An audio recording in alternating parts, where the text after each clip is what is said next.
네가 그동안 거짓말한 거 내가 모를 줄 알았냐? 말자의 72번째 생일, 한정식집 작은 방은 이상하게 조용했습니다. 말자는 밥을 거의 손대지 않은 채 숟가락을 내려놓았지요.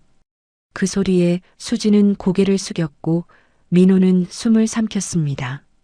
그리고 자리에서 일어난 말자의 한마디에 한 며느리는 굳어버리고 다른 한 며느리는 끝내 고개를 들지 못했는데 행복해야 할 생일 파티날 말자는 왜 이런 얘기를 꺼낸 걸까요?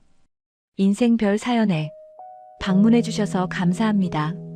사연 시작 전 구독과 좋아요 부탁드리고 지금 어디서 듣고 계신지 댓글로 남겨주시면 행복한 기운이 그곳으로 전해지도록 마음 쓰겠습니다. 그럼 오늘의 이야기 시작하겠습니다. 새벽 4시 알람이 울리기 전에 말자의 눈이 떠졌습니다. 캄캄한 천장을 올려다보다 몸을 일으켰어요. 허리가 뻐근했지만 누워 있을 수는 없었습니다. 40에 가까이 이 시간에 일어났으니 몸이 먼저 아는 것이지요. 작은 빌라 복도를 지나 부엌으로 향했습니다. 방 2개에 부엌 하나 아들들 장가 보낸 뒤 이사 온 집이었어요. 넓은 집은 혼자 살기엔 쓸쓸하다는 핑계로 줄였지만 사실은 전세금 빼서 아들들 신혼살림 보태준 것이었습니다. 싱크대 위 약통을 열었어요. 관절염 약 2알을 털어 물과 함께 삼켰습니다. 손목을 천천히 돌려보았어요. 뻣뻣한 느낌이 손끝까지 이어졌지요. 예전엔 이 정도 추위에 끄떡없었는데 요즘은 아침마다 손이 말을 듣지 않았습니다. 세수를 마치고 안방으로 돌아오니 벽에 걸린 영정사진이 눈에 들어왔어요. 남편이 47, 머리카락이 아직 검던 시절 찍은 사진이었습니다. 말자는 사진 앞에 잠시 섰어요. 오늘도 갑니다. 짧게 인사하고 현관문을 열었습니다. 26년째 같은 인사였어요. 대답이 돌아올 리 없지만 이 인사를 빼먹은 날은 단 하루도 없었습니다. 김밥집까지는 걸어서 10분 거리였어요. 가로등 불빛 아래 골목이 희미하게 보였습니다. 새벽 공기가 차가웠지요. 말자는 목도리를 여미며 발걸음을 옮겼어요.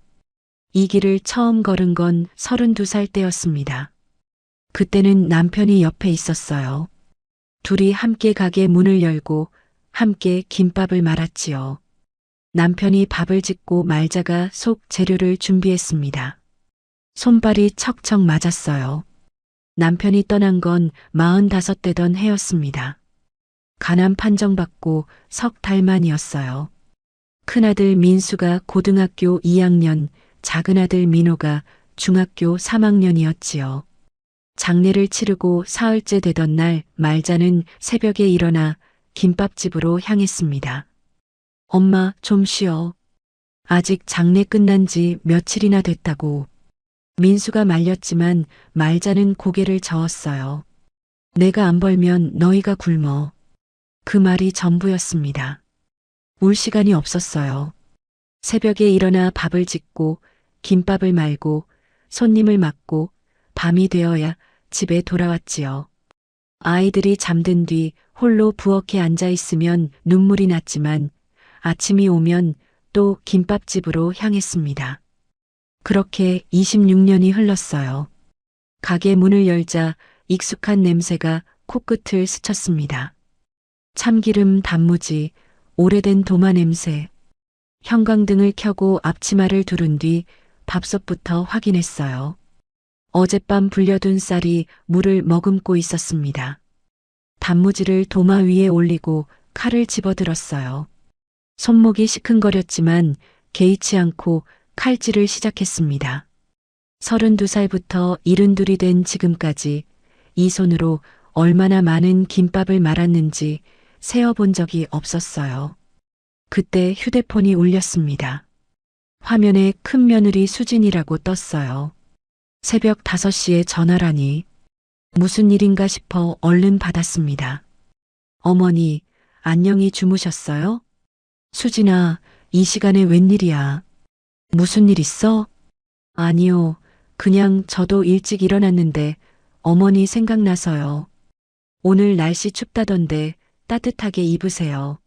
말자는 잠시 말을 잇지 못했습니다. 콧등이 찡해졌어요. 그래, 알았어. 너도 출근 조심하고. 네, 어머니. 다녀오겠습니다. 전화를 끊고 나서 한동안 휴대폰을 내려다보았습니다. 바쁠 텐데 이 새벽에 전화를 하다니. 수진이는 원래 그런 아이였어요. 처음 본 건 12년 전이었습니다. 민수가 결혼 전에 집에 데려왔을 때였지요. 화장기 없는 얼굴에 수수한 옷차림, 고개를 꾸벅 숙이며 인사하던 모습이 아직도 눈에 선했어요. 어머니, 안녕하세요. 첫눈에 느꼈습니다.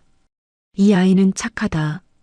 오전 장사가 끝나고 손님이 뜸해질 무렵이었어요.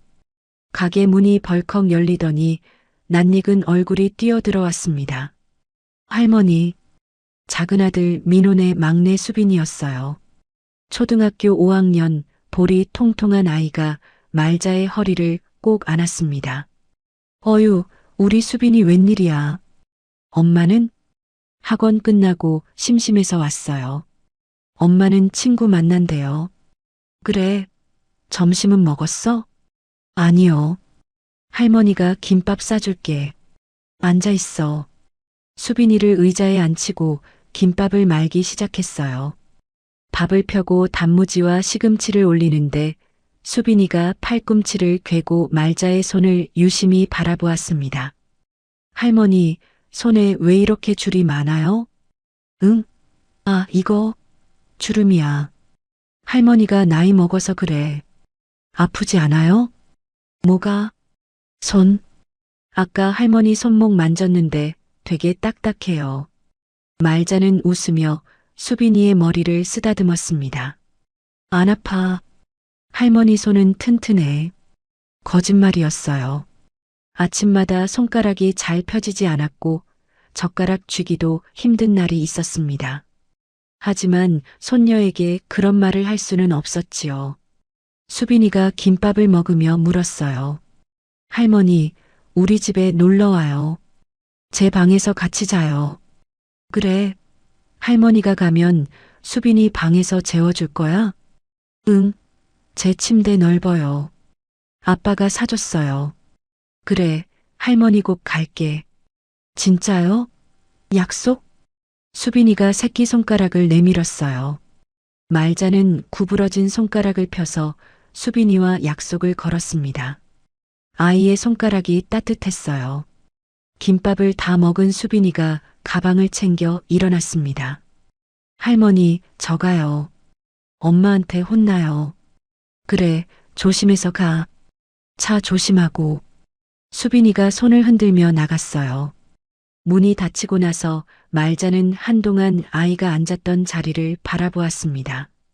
민혼의 살림은 겉으로 보기엔 넉넉해 보였어요. 50평 아파트의 차도 좋은 걸 몰았지요. 민호가 35에 차린 고깃집이 제법 잘 됐거든요. 형인 민수보다 형편이 나아 보였습니다. 하지만 민호는 새벽부터 밤늦게까지 가게에 매여 있었어요. 아내 유라가 낮에 뭘 하는지, 아이들이 어떻게 지내는지 들여다볼 틈이 없었지요. 수빈이가 학원 끝나고 할머니 가게에 혼자 찾아올 정도면 그 집 사정이 어떤지 짐작이 갔습니다. 유라는 연락이 뜸했어요. 명절 아니면 얼굴 보기 힘들었지요. 전화도 두어 달에 한 번. 그나마 하는 말도 늘 요즘 바빠서요. 한마디였습니다. 반면 수진이는 달랐어요. 맞벌이에 아이 둘 키우면서도 틈틈이 연락을 했고 한 달에 한 번은 얼굴을 비추었습니다. 오늘 새벽 전화처럼요. 두 며느리의 차이를 말자는 느끼고 있었습니다. 느끼면서도 내색하지 않았어요. 며느리 탓을 하면 아들이 중간에서 힘드니까요. 저녁 8시 마지막 손님을 보내고 가게 문을 닫았습니다. 설거지를 마치고 정리를 끝내니 9시가 넘었어요. 집으로 돌아와 빌라 현관문을 열었습니다. 어두운 복도에 불을 켜고 부엌으로 향했어요. 저녁은 낮에 안 팔린 김밥 2조각이었습니다. 식탁에 앉아 김밥을 씹는데 별 맛이 없었어요. 텔레비전을 켜봤지만 무슨 내용인지 귀에 들어오지 않았습니다. 채널을 돌리다 끄고 안방으로 들어갔어요. 손목을 주무르다 고개를 들어 영정 사진을 바라보았습니다. 영감, 오늘 수빈이가 가게에 왔어요. 그 애가 내 손 보고 왜 주름이 많냐고 묻더라고. 대답은 없었어요. 26년 동안 이 방에서 혼잣말을 해왔습니다. 수빈이가 자기 방에서 같이 자재요. 약속했어요. 근데 내가 가면 유라가 좋아할까? 말끝을 흐렸어요. 며느리 흉을 보는 것 같아서 입을 다물었습니다. 민수네는 잘 지내는 것 같아. 수진이가 새벽에 전화했어요. 추우니까 옷 따뜻하게 입으래. 바쁠 텐데 그런 전화를 하더라고. 창밖으로 가로등 불빛이 보였어요. 어두운 골목이 조용했습니다. 영감, 나 이제 손목이 잘 안 돼요. 아침에 일어나면 손가락이 안 펴져. 김밥 많은 것도 예전 같지 않아요. 한숨이 나왔습니다. 근데 아직은 괜찮아요. 아이들 잘 살고 있으니까. 적어도 그렇게 믿고 싶어요. 말자는 불을 끄고 이불을 덮었습니다. 내일도 새벽 4시에 일어나야 했어요. 눈을 감았지만 잠이 쉽게 오지 않았습니다. 손녀 수빈이의 얼굴이 떠올랐어요.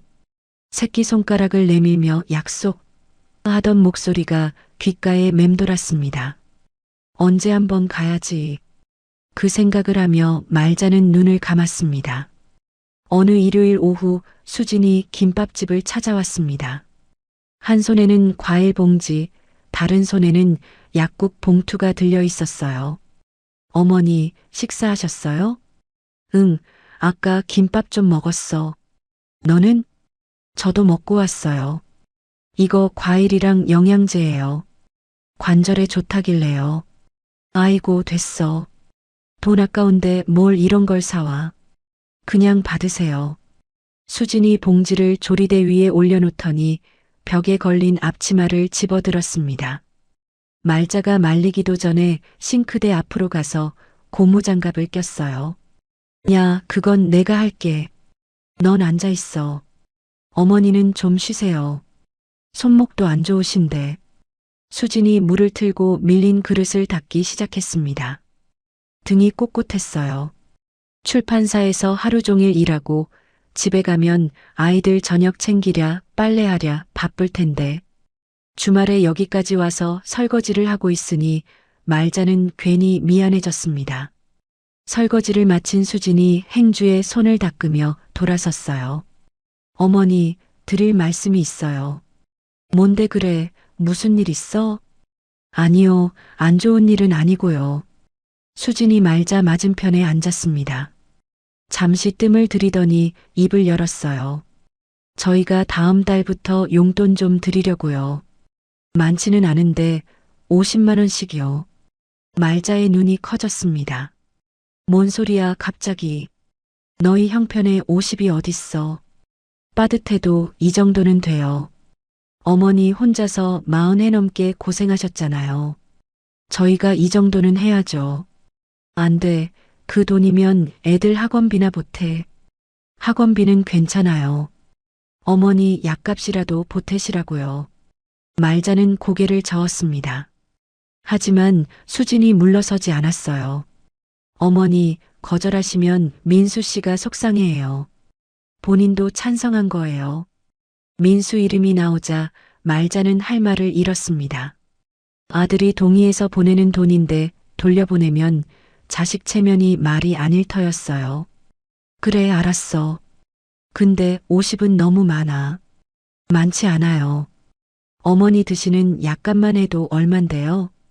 다음 달 초에 보내드릴게요. 수진이 말자의 손을 잡았습니다. 거칠어진 손등 위에 며느리의 손이 따뜻하게 포개졌어요. 그날 저녁 수진은 집에 돌아와 식탁에 가계부를 펼쳤습니다. 형광펜으로 줄친 항목들을 하나씩 훑었어요. 외식비, 커피가, 문화생활비. 줄일 수 있는 건 이미 다 줄인 상태였습니다. 민수가 퇴근해서 돌아왔어요. 넥타이를 풀며 아내 옆에 앉았습니다. 엄마 뵙고 왔어? 응. 용돈 말씀드렸어. 뭐라고 하셨어? 처음엔 한사코 안 받으시려고 했는데 당신 이름 나오니까 받으시더라. 민수가 가계부를 힐끗 보았습니다. 빼곡한 숫자들 사이로 빨간 줄이 여러 개 그어져 있었어요. 우리가 이것밖에 못 드리네. 이것도 많은 거야. 당신 점심은 내일부터 도시락 싸줄게. 같이 아끼면서 하면 돼. 내 점심은 나도 싸갈 거야. 민수가 아내를 바라보았어요. 고맙다는 말 대신 손을 내밀어 수진의 손을 감싸 쥐었습니다. 며칠 뒤 민호네 집 저녁이었습니다. 민호가 드물게 일찍 들어온 날이었어요. 소파에 앉아 텔레비전 채널을 돌리는데 유라가 옆에 앉았습니다. 자기야, 나 오늘 이상한 얘기 들었어. 뭔데? 형님이 어머니한테 용돈 드린대. 50만 원씩. 민호가 고개를 돌렸어요. 형수가? 어디서 들었어? 어머니가 동네 아는 분한테 말씀하셨나 봐. 그분이 오늘 나한테 물어보더라고. 너희는 얼마 드리냐고. 민호는 대수롭지 않게 대답했습니다. 그래. 형 사정 뻔한데 형수님 마음이. 유라의 표정이 살짝 굳었어요. 그러니까 우리도 드려야 하는 거 아니야? 형님 내가 50 드리는데 우리만 안 드리면 욕먹잖아. 그럼 우리도 50 드리지 뭐. 우리가 왜 형님네 기준에 맞춰야 해? 민호가 아내를 바라보았습니다. 유라가 말을 이었어요. 저쪽이 먼저 정해놓고 우리한테 부담 지우는 것 같잖아. 30 정도면 적당하지 않아? 30? 응. 서로 부담 안 되게. 민호는 잠시 생각했습니다. 사실 가게 매출이 나쁘지 않았어요. 50만 원이 부담될 형편은 아니었지요. 하지만 아내가 저렇게 말하면 나름 이유가 있겠거니 싶었습니다. 그래, 알았어. 근데 내가 형한테 30으로 맞추자고 하긴 좀 그런데. 뭐가? 서로 형편 봐서 정하자는 거지. 형님 내가 50 드리고 싶으면 드리는 거고 우리는 30 드리는 거고. 형이 기분 나빠하면? 유라가 한숨을 쉬었어요. 자기가 말하기 불편하면 내가 형님한테 얘기해 볼까? 아니, 됐어. 내가 전화할게. 민호가 휴대폰을 들고 일어나 베란다 쪽으로 걸어갔습니다. 유라는 남편의 뒷모습을 보며 리모컨을 집어들었어요. 민호의 전화를 받은 민수의 얼굴이 굳었습니다. 뭐? 30으로 맞추자고? 형, 서로 부담되잖아. 유라가 그러는데 형편에 맞게 각자 정하면 되는 거 아니냐고. 민수는 잠시 말이 없었어요. 수화기 너머로 동생의 숨소리만 들렸습니다. 민호야, 우리가 50 드리는 건 우리 사정이야. 내가 30 드리고 싶으면 30 드려. 근데 왜 맞추자는 거야? 그게 형수가 많이 드리면 우리가 적게 드리는 것처럼 보이잖아. 보이는 게 뭐가 중요해? 엄마한테 드리는 건데. 민호가 대답하지 못했어요. 민수의 목소리가 낮아졌습니다. 솔직히 말해. 이거 내 생각이야? 재수 씨 생각이야? 재수 씨 생각이지? 민호가 한숨을 내쉬었습니다. 형, 유라도 나름 생각이 있으니까 그런 거야. 이해 좀 해. 이해? 네 형수가 학원비 줄여가면서 50 만든 거야. 도시락 싸가면서. 그거 알아? 됐어. 우리는 우리대로 드릴 테니까 너희는 알아서 해라. 민수가 전화를 끊었습니다. 부엌에서 수진이 나왔어요. 누구야? 표정이 왜 그래? 민호. 무슨 일인데? 민수가 잠시 망설이다 말했습니다. 유라가 엄마 용돈 30으로 맞추재. 수진의 표정이 미묘하게 변했어요. 뭔가 말하려다 입을 다물었습니다. 할 말 있으면 해. 아니, 우리는 우리대로 하자. 저쪽이야 어떻게 하든. 수진은 그렇게 말하고 부엌으로 돌아갔습니다. 하지만 발걸음이 가볍지 않았어요. 주말 저녁 가족들이 오랜만에 말자의 빌라에 모였습니다. 좁은 거실이 사람들로 북적였어요. 손주들이 뛰어다니고 며느리들이 부엌에서 음식을 데웠지요. 겉으로는 평범한 풍경이었습니다. 하지만 말자는 느꼈어요. 뭔가 달라져 있다는 걸. 민수와 민호가 눈을 잘 마주치지 않았습니다. 예전에는 형제끼리 술잔을 기울이며 농담을 주고받았는데 오늘은 서먹하게 앉아 있기만 했어요. 수진과 유라도 마찬가지였습니다. 부엌에서 나란히 서서 전을 부치고 나무를 묻히는데 대화가 거의 없었어요. 형님, 접시 좀 주세요. 여기. 그게 전부였습니다. 말자는 손주들과 노는 척하면서 부엌 쪽을 슬쩍 살폈어요. 두 며느리 사이에 보이지 않는 벽이 생긴 것 같았습니다. 무슨 일이 있는 건가? 묻고 싶었지만 참았습니다. 며느리들 사이에 시어머니가 끼어들면 일이 복잡해지는 법이었어요. 저녁 식사가 끝나고 두 아들 가족이 떠났습니다. 말자는 현관에 서서 손을 흔들었어요. 차들이 골목을 빠져나가는 것을 보고 나서야 문을 닫았습니다. 텅 빈 거실에 혼자 남았어요. 식탁 위에는 먹다 남은 음식이 놓여 있었습니다. 정리를 하다 말고 말자는 의자에 앉았어요. 애들이 왜들 저러나? 혼잣말이 나왔습니다. 사실 유라에게는 말 못할 비밀이 하나 있었습니다. 매달 친정 어머니에게 100만 원씩 용돈을 보내고 있었어요.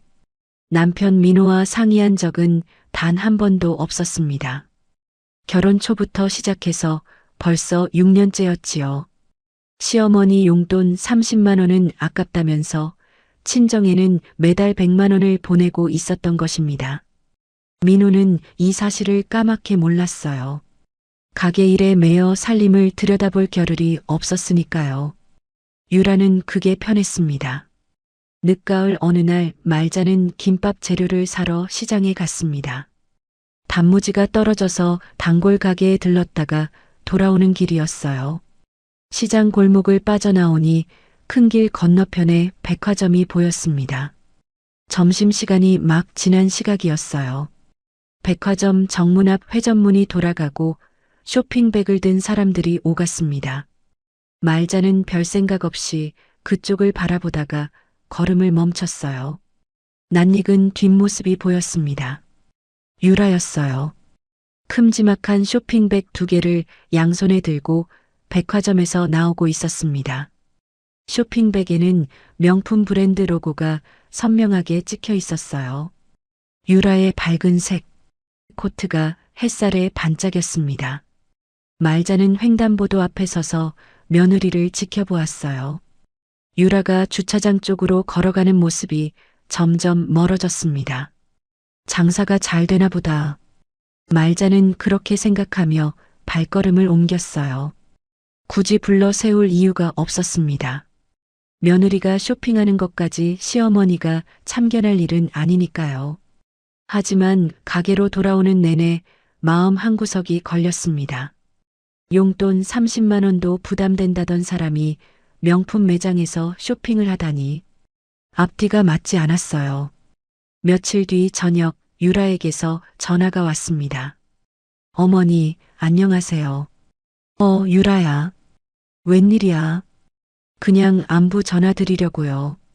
요즘 건강은 어떠세요? 나야 뭐 그냥 그렇지. 너희는 잘 지내고? 유라가 한숨을 쉬었어요.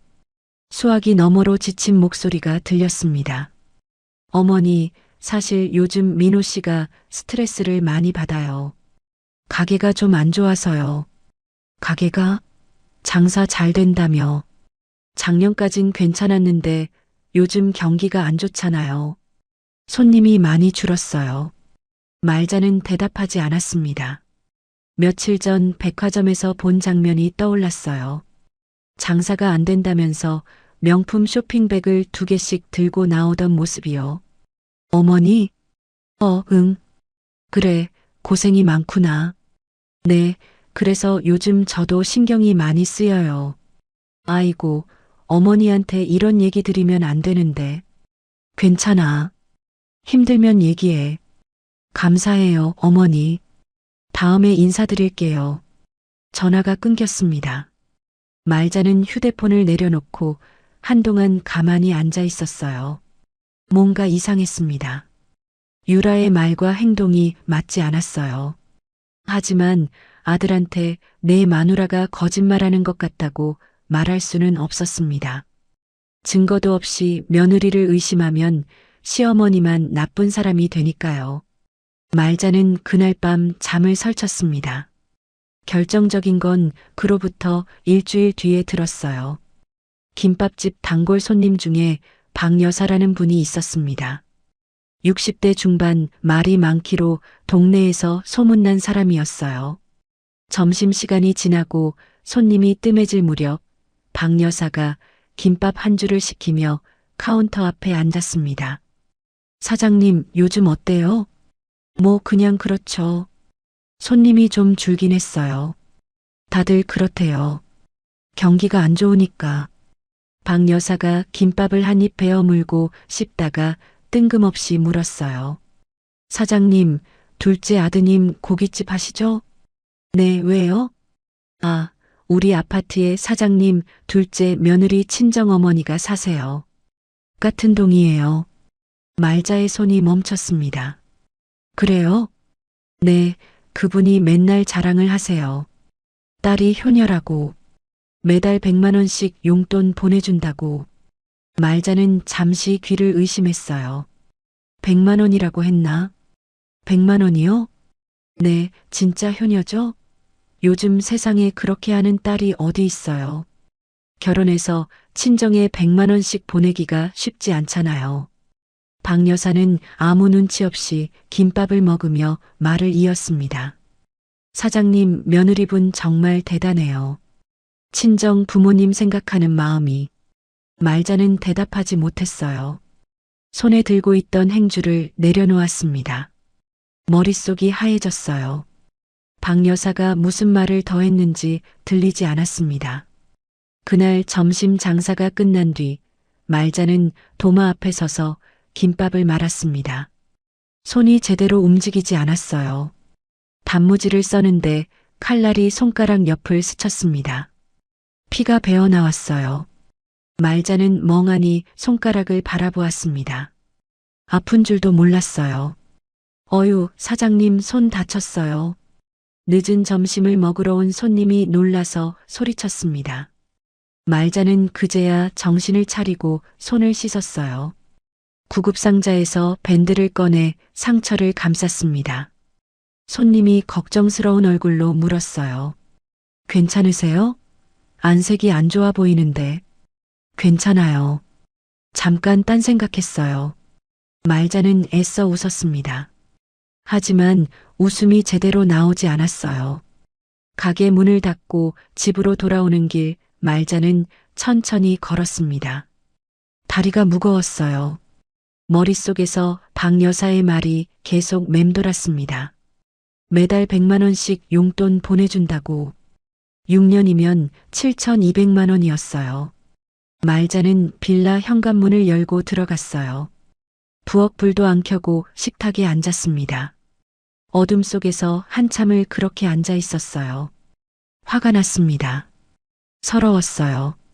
근데 누구한테 이 얘기를 할 수 있겠습니까? 민우한테 말하면 부부싸움이 날 테고 민수한테 말하면 형제 사이가 더 틀어질 터였어요. 수진이한테야 말할 수 없었습니다. 며느리한테 며느리 흉을 볼 수는 없으니까요. 말자는 그날 저녁을 굶었습니다. 밥이 넘어가지 않았어요. 며칠이 지나도 말자는 아무한테도 말하지 않았습니다. 대신 조용히 지켜보기 시작했어요. 유라의 인스타그램을 들여다보았습니다. 손녀 수빈이가 예전에 할머니 휴대폰으로 로그인해 놓은 게 있었거든요. 말자는 인스타그램이 뭔지도 잘 몰랐지만 수빈이가 알려준 대로 눌러보았어요. 유라의 계정에는 화려한 사진들이 올라와 있었습니다. 호텔 수영장에서 찍은 셀카, 고급 레스토랑 음식 사진, 백화점 쇼핑백을 들고 찍은 사진. 며칠 전에는 나를 위한 작은 선물이라는 글과 함께 명품 가방 사진이 올라와 있었어요. 말자는 휴대폰 화면을 한참 들여다보았습니다.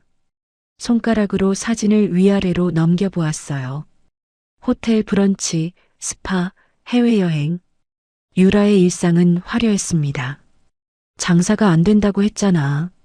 민호가 새벽부터 밤까지 고기 굽는 동안 아내는 호텔에서 브런치를 먹고 있었던 겁니다. 말자는 휴대폰을 내려놓았어요. 한숨이 나왔습니다. 이걸 어떻게 해야 하나? 당장 민호한테 전화해서 따지고 싶었어요. 하지만 그러면 안 된다는 걸 알았습니다. 시어머니가 며느리 뒷조사했다고 하면 말자만 나쁜 사람이 되니까요. 증거를 들이밀어도 유라가 어떻게든 둘러댈 게 뻔했습니다. 말자는 참기로 했어요. 당장은 아무 말도 하지 않기로요. 대신 눈여겨보기로 했습니다. 유라가 앞으로 어떻게 하나? 그 무렵 민호네 집에서는 작은 사건이 있었습니다. 어느 날 저녁 민호가 드물게 일찍 들어왔어요. 거실 테이블 위에 카드 명세서가 놓여 있었습니다. 무심코 집어든 민호의 눈썹이 찌푸려졌어요. 여보, 이번 달 카드값이 왜 이래? 450이 넘네. 유라가 부엌에서 나왔습니다. 앞치마를 두른 채로 명세서를 힐끗 보더니 태연하게 대답했어요. 애들 학원비에 생필품 산 거야. 학원비 오른 거 몰라? 학원비가 이렇게까지 올라? 요즘 물가가 얼만데? 당신이 언제 마트 가봤다고? 민호는 명세서를 다시 내려다보았습니다. 내역을 하나하나 확인하고 싶었어요. 하지만 피곤했습니다. 새벽 5시에 나가서 밤 11시에 들어오는 생활을 몇 년째 하고 있었거든요. 그래, 알았어. 민호는 명세서를 내려놓고 소파에 앉았습니다. 텔레비전을 켜고 채널을 돌렸어요. 더 캐묻지 않았습니다. 유라는 남편이 관심을 끈 걸 확인하고 슬쩍 명세서를 집어 서랍 안에 넣었어요. 입꼬리가 살짝 올라갔습니다. 민호가 살림을 들여다보지 않는다는 걸 유라는 잘 알고 있었어요. 그래서 편했습니다. 남편이 벌어오는 돈으로 원하는 대로 쓸 수 있었으니까요. 그 시각 민호네 집 빚은 이미 1억 5천만 원을 넘어서고 있었습니다. 민호는 그 사실을 전혀 모르고 있었어요. 겨울이 깊어지면서 말자의 손목 상태가 눈에 띄게 나빠졌습니다. 아침에 일어나면 손가락이 굳어서 펴지지 않았어요. 주먹을 쥐었다 폈다를 10번쯤 반복해야 겨우 움직일 수 있었지요. 김밥을 마는 것도 예전 같지 않았습니다. 밥을 펴고 재료를 올리고 김발을 돌리는 동작이 느려졌어요.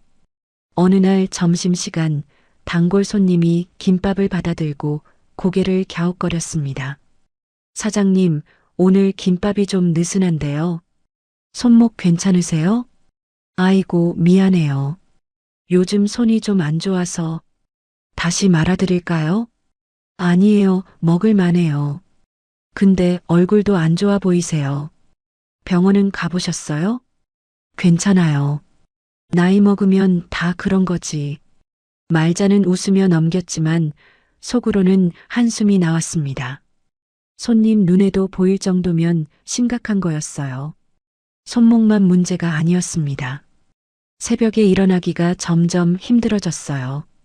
예전에는 알람 없이도 4시면 눈이 떠졌는데 요즘은 알람이 울려도 몸이 따라주지 않았습니다. 그래도 가게 문을 열어야 했어요. 쉬면 돈이 안 들어오니까요. 어느 날 오후 말자는 더 이상 미룰 수 없어서 병원을 찾았습니다. 정형외과 대기실에는 비슷한 나이대의 노인들이 여럿 앉아 있었어요.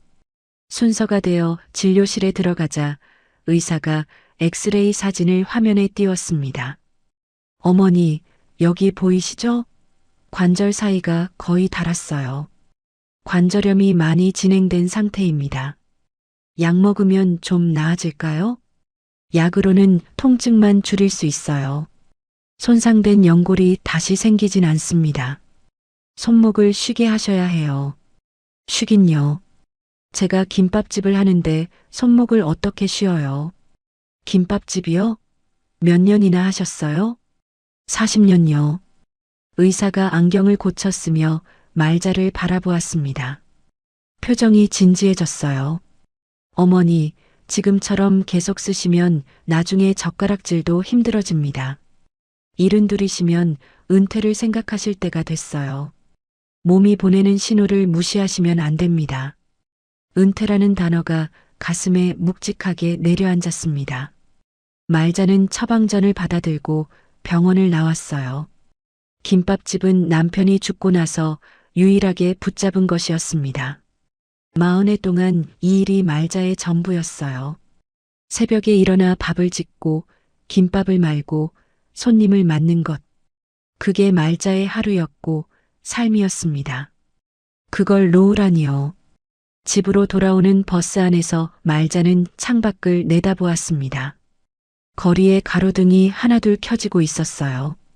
32살에 김밥집을 시작했을 때는 이런 날이 올 줄 몰랐습니다. 그 주 토요일 수진이 김밥집에 왔습니다. 평소처럼 과일 봉지와 약국 봉투를 들고 있었어요. 봉투를 내려놓고 말자의 얼굴을 살피더니 걱정스러운 표정을 지었습니다. 어머니, 안색이 안 좋아 보여요. 병원 가보셨어요? 며칠 전에 갔어. 뭐래요? 관절염이 많이 진행됐대. 손목 쉬게 하래. 손목을 쉬게 하시라고요? 그럼 가게는 어떻게 하시게요? 그게 문제지. 의사가 은퇴하라더라. 수지는 잠시 말없이 말자를 바라보았습니다. 무언가 생각하는 듯 했어요. 앞치마를 집어들었다가 내려놓고 말자 맞은편 의자에 앉았습니다. 어머니, 사실 드릴 말씀이 있어요. 민수 씨랑 의논한 건데요. 뭔데? 김밥집 정리하시고 저희 집에서 지내시는 건 어떨까요? 말자가 놀라서 며느리를 바라보았습니다. 뭐라고? 저희 집 좁긴 해요. 근데 큰애 방 정리하면 어머니 방 하나 만들 수 있어요. 제가 퇴근하고 저녁 챙겨드릴게요. 야, 수진아. 너희 25평이잖아. 거기다 내가 들어가면 너희가 얼마나 불편하겠어. 불편하지 않아요. 어머니 혼자 계시는 것보다 낫잖아요. 민수는 뭐래? 민수 씨가 먼저 말 꺼낸 거예요. 엄마 혼자 계시는 거 걱정된다고요. 말자는 한동안 말을 잇지 못했습니다. 고마웠어요. 하지만 선뜻 대답하기가 어려웠습니다. 수진아, 고마워. 근데 내가 생각을 좀 해봐야겠어. 네, 어머니. 천천히 생각하세요. 저희는 언제든 괜찮아요. 수진이 일어나 앞치마를 두르고 설거지를 시작했습니다. 그릇을 닦으며 말을 이었어요. 어머니, 부담 주신다고 생각하지 마세요. 어머니가 저희한테 해주신 거 생각하면 이건 아무것도 아니에요. 내가 뭘 해줬다고. 많이 해주셨죠. 결혼하고 저한테 한 번도 뭐라고 안 하셨잖아요. 명절마다 고생한다고 용돈도 쥐어주시고. 다른 집 얘기 들으면 어머니가 얼마나 좋은 분인지 알아요. 말자는 대답 대신 창밖을 바라보았습니다. 목이 메어서 말이 나오지 않았어요. 그날 저녁 민수네 집 식탁에서 부부가 마주 앉아 이야기를 나눴습니다. 아이들은 각자 방에 들어가 있었어요. 수진이 낮에 시어머니를 뵌 얘기를 전했습니다. 어머니한테 모시겠다고 말씀드렸어. 생각해 보신대. 뭐라고 하셨어? 너희한테 부담 줄까봐 그러시는 것 같아. 우리 집 좁다고 하셨어. 민수가 숟가락을 내려놓았습니다. 엄마가 원래 그렇잖아. 자식들한테 패 끼치기 싫어하시고 그래서 더 마음이 쓰여. 혼자 빌라에서 밥 드시는 거 생각하면 당신이 고생 많아지는데 괜찮아. 어머니가 얼마나 더 건강하게 계시겠어. 모실 수 있을 때 모셔야지. 민수가 아내의 손을 잡았어요. 좁은 집에 어머니까지 모시면 수진이가 제일 힘들 터였습니다. 그걸 알면서도 먼저 모시자고 하는 아내가 고마웠어요. 같은 시각 민호네 집은 조용했습니다. 민호는 오늘도 밤 11시가 넘어서야 들어왔어요. 현관문을 열자 거실은 어두웠고 아이들은 이미 잠자리에 들어 있었습니다. 유라는 침실에서 휴대폰을 보고 있었어요. 민호가 샤워를 마치고 침대에 누우며 물었습니다. 엄마 요즘 어떠셔? 글쎄, 요즘 연락 안 했는데. 나도 바빠서 못 뵀어. 이번 주말에 한번 가봐야겠다. 그래, 당신이 가봐. 유라는 휴대폰에서 눈을 떼지 않은 채 짧게 대답했습니다. 시어머니가 요즘 어떻게 지내는지 관심이 없었어요. 민호는 더 말하지 않았습니다. 피곤해서 금세 잠이 들었어요. 유라는 남편의 코 고는 소리를 들으며 인스타그램을 스크롤했습니다. 오늘 다녀온 카페 사진을 올리고 해시태그를 달았어요. 그 시각 말자는 빌라 안방에서 홀로 천장을 바라보고 있었습니다. 영정 사진 속 남편에게 작은 소리로 말했어요. 영감, 나 어떻게 해야 해요? 수진이가 모시겠다는데. 고맙긴 한데 내가 가면 그 애가 고생이잖아요. 대답은 없었습니다. 말자는 한숨을 쉬고 눈을 감았어요. 잠은 쉽게 오지 않았습니다. 수진이 시어머니를 모시겠다고 한 얘기는 며칠 지나지 않아 민호네 귀에도 들어갔습니다. 민호가 저녁에 퇴근해서 소파에 앉아 있는데 유라가 옆에 앉으며 말을 꺼냈어요. 자기야, 나 오늘 이상한 얘기 들었어. 뭔데? 형님이 어머니 모신다면서? 민호가 고개를 돌렸습니다. 처음 듣는 얘기였어요. 형수가? 어디서 들었어? 어머니가 동네 분한테 말씀하셨나 봐. 그분이 나한테 물어보더라고. 너희는 어떻게 할 거냐고. 민호는 잠시 생각에 잠겼습니다. 형수가 어머니를 모시겠다고 나섰다니. 형네 집이 좁은 건 아는데 그래도 먼저 나서다니 대단하다 싶었어요. 그 좁은 집에서 엄마까지 모시겠다고 하다니. 유라의 표정이 미묘하게 변했습니다. 입술을 한번 핥더니 말을 이었어요. 근데 자기야, 이상하지 않아? 뭐가? 갑자기 왜 형님이 어머니를 모시겠다고 했을까? 김밥집 정리하면 뭐라도 나오잖아. 권리금이든 보증금이든. 민호가 아내를 바라보았습니다. 유라가 무슨 말을 하려는지 감이 왔어요. 설마 형수가 그런 걸 노리고 그랬겠어? 노린다고는 안 했지. 근데 생각해봐. 먼저 모시는 사람이 나중에 유리하잖아. 재산 정리할 때 엄마가 무슨 재산이 있다고. 김밥집이 있잖아. 40년 했으면 뭐라도 있을 거 아니야. 민호는 대답하지 않았습니다. 아내의 말이 불편했어요. 하지만 딱히 반박할 말도 떠오르지 않았습니다. 유라가 남편의 침묵을 확인하고 덧붙였어요. 난 그냥 공정하게 하자는 거야. 형님이 먼저 모시면 나중에 우리만 손해보는 거잖아. 며칠 뒤 가족 단톡방에 유라의 메시지가 올라왔습니다. 형님, 어머니 모신다면서요? 형님 정말 대단하세요. 저희는 엄두도 못 내는데.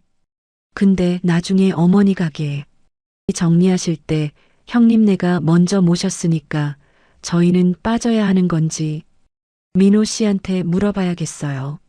수지는 출판사 사무실에서 점심을 먹다가 이 메시지를 보았습니다. 숟가락을 든 손이 멈췄어요. 몇 번이고 다시 읽었습니다. 읽을수록 얼굴이 달아올랐어요. 재산 정리? 빠져야 하는 건지? 수지는 순수하게 시어머니 건강이 걱정되어서 모시겠다고 한 거였습니다. 관절염이 심해져서 혼자 김밥집 하시기 힘들어 보였고 빌라에서 혼자 밥 드시는 게 안쓰러웠어요.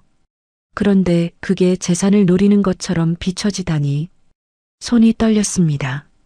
뭐라고 답해야 할지 몰랐어요. 밥맛이 사라졌습니다.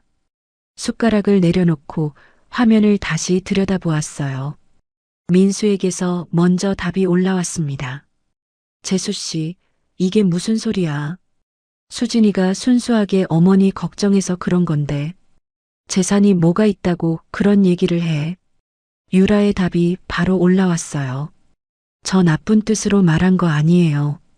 그냥 확인차 여쭤본 거예요. 오해하지 마세요. 물결 표시가 붙은 문장이 더 얄미웠습니다. 수지는 휴대폰을 내려놓았어요. 점심을 더 먹을 수가 없었습니다. 그날 저녁 민수가 퇴근하자마자 민호에게 전화를 걸었습니다. 목소리가 낮게 가라앉아 있었어요. 민호야, 오늘 단톡방 봤어? 응, 봤어. 재수 씨가 쓴 거 말이야. 그게 무슨 뜻이야? 민호는 잠시 말을 고르다가 대답했습니다. 형, 유라가 나쁜 뜻으로 쓴 건 아니야. 그냥 궁금해서 물어본 거래. 궁금해서? 네 형수가 엄마 걱정해서 모시겠다는 건데 그걸 재산 노리는 것처럼 말해? 형, 그렇게 받아들이지 마. 유라도 나름 생각이 있으니까. 민수가 말을 잘랐습니다. 생각이 있다고?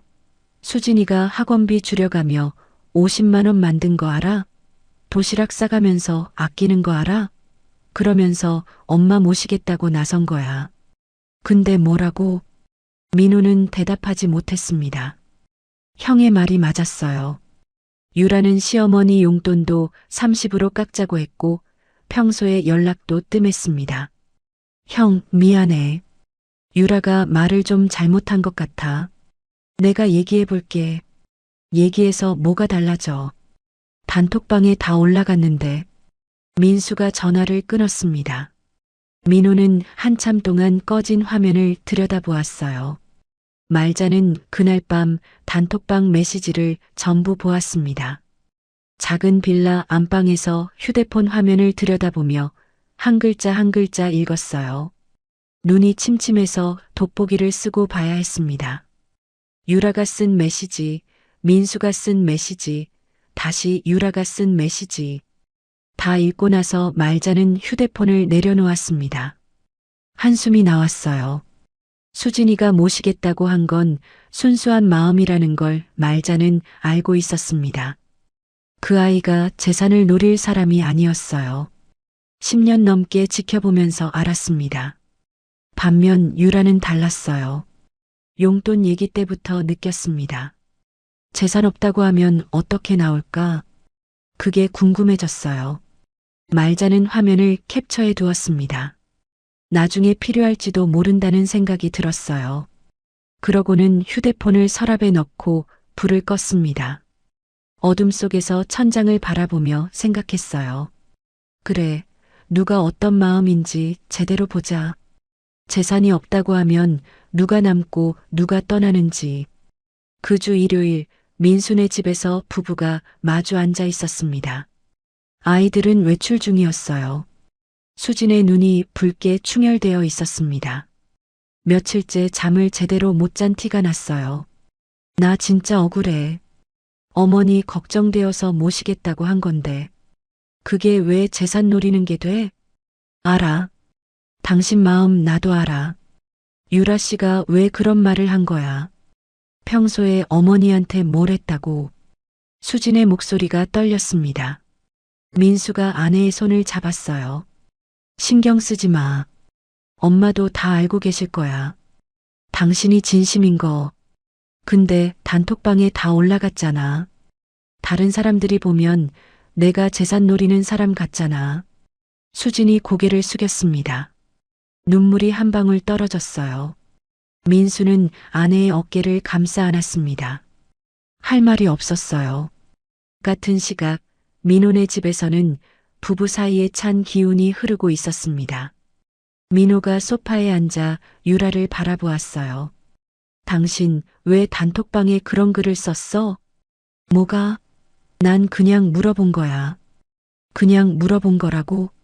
형수가 얼마나 상처받았는지 알아? 상처는 무슨, 내가 뭐 욕한 것도 아니고. 유라가 시큰둥하게 대답했습니다. 민호의 표정이 굳어졌어요. 형이 엄청 화났어. 나한테 전화해서 한참 얘기했다고. 그래서 내가 잘못한 거야? 당신 생각은 어때?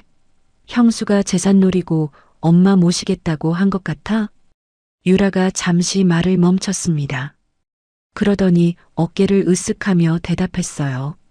글쎄 모르지. 근데 세상에 공짜는 없잖아. 민호는 더 이상 말하지 않았습니다. 아내의 얼굴을 바라보다가 고개를 돌렸어요. 처음으로 이 사람이 낯설게 느껴졌습니다. 말자의 빌라에 가족이 모이기로 한 날이었어요. 민수네가 먼저 도착했습니다. 수진이 음식을 들고 부엌으로 들어갔어요. 잠시 뒤 민호네가 왔습니다. 유라가 밝은 표정으로 인사했어요. 어머니, 안녕하세요. 오랜만이에요. 말자는 고개를 끄덕였습니다. 대답은 짧았어요. 그래 왔어. 거실에 두 가족이 모였지만 분위기가 어색했습니다. 민수와 민호는 서로 눈을 마주치지 않았어요. 수진과 유라는 부엌에서 나란히 일했지만 대화가 거의 없었습니다. 손주들만 아무것도 모른 채 뛰어다녔어요. 수빈이가 말자에게 달려와 안겼습니다. 할머니, 저 왔어요. 그래, 우리 수빈이 왔구나. 말자는 손녀의 머리를 쓰다듬었습니다. 어른들 사이에 흐르는 냉기를 아이는 느끼지 못했어요.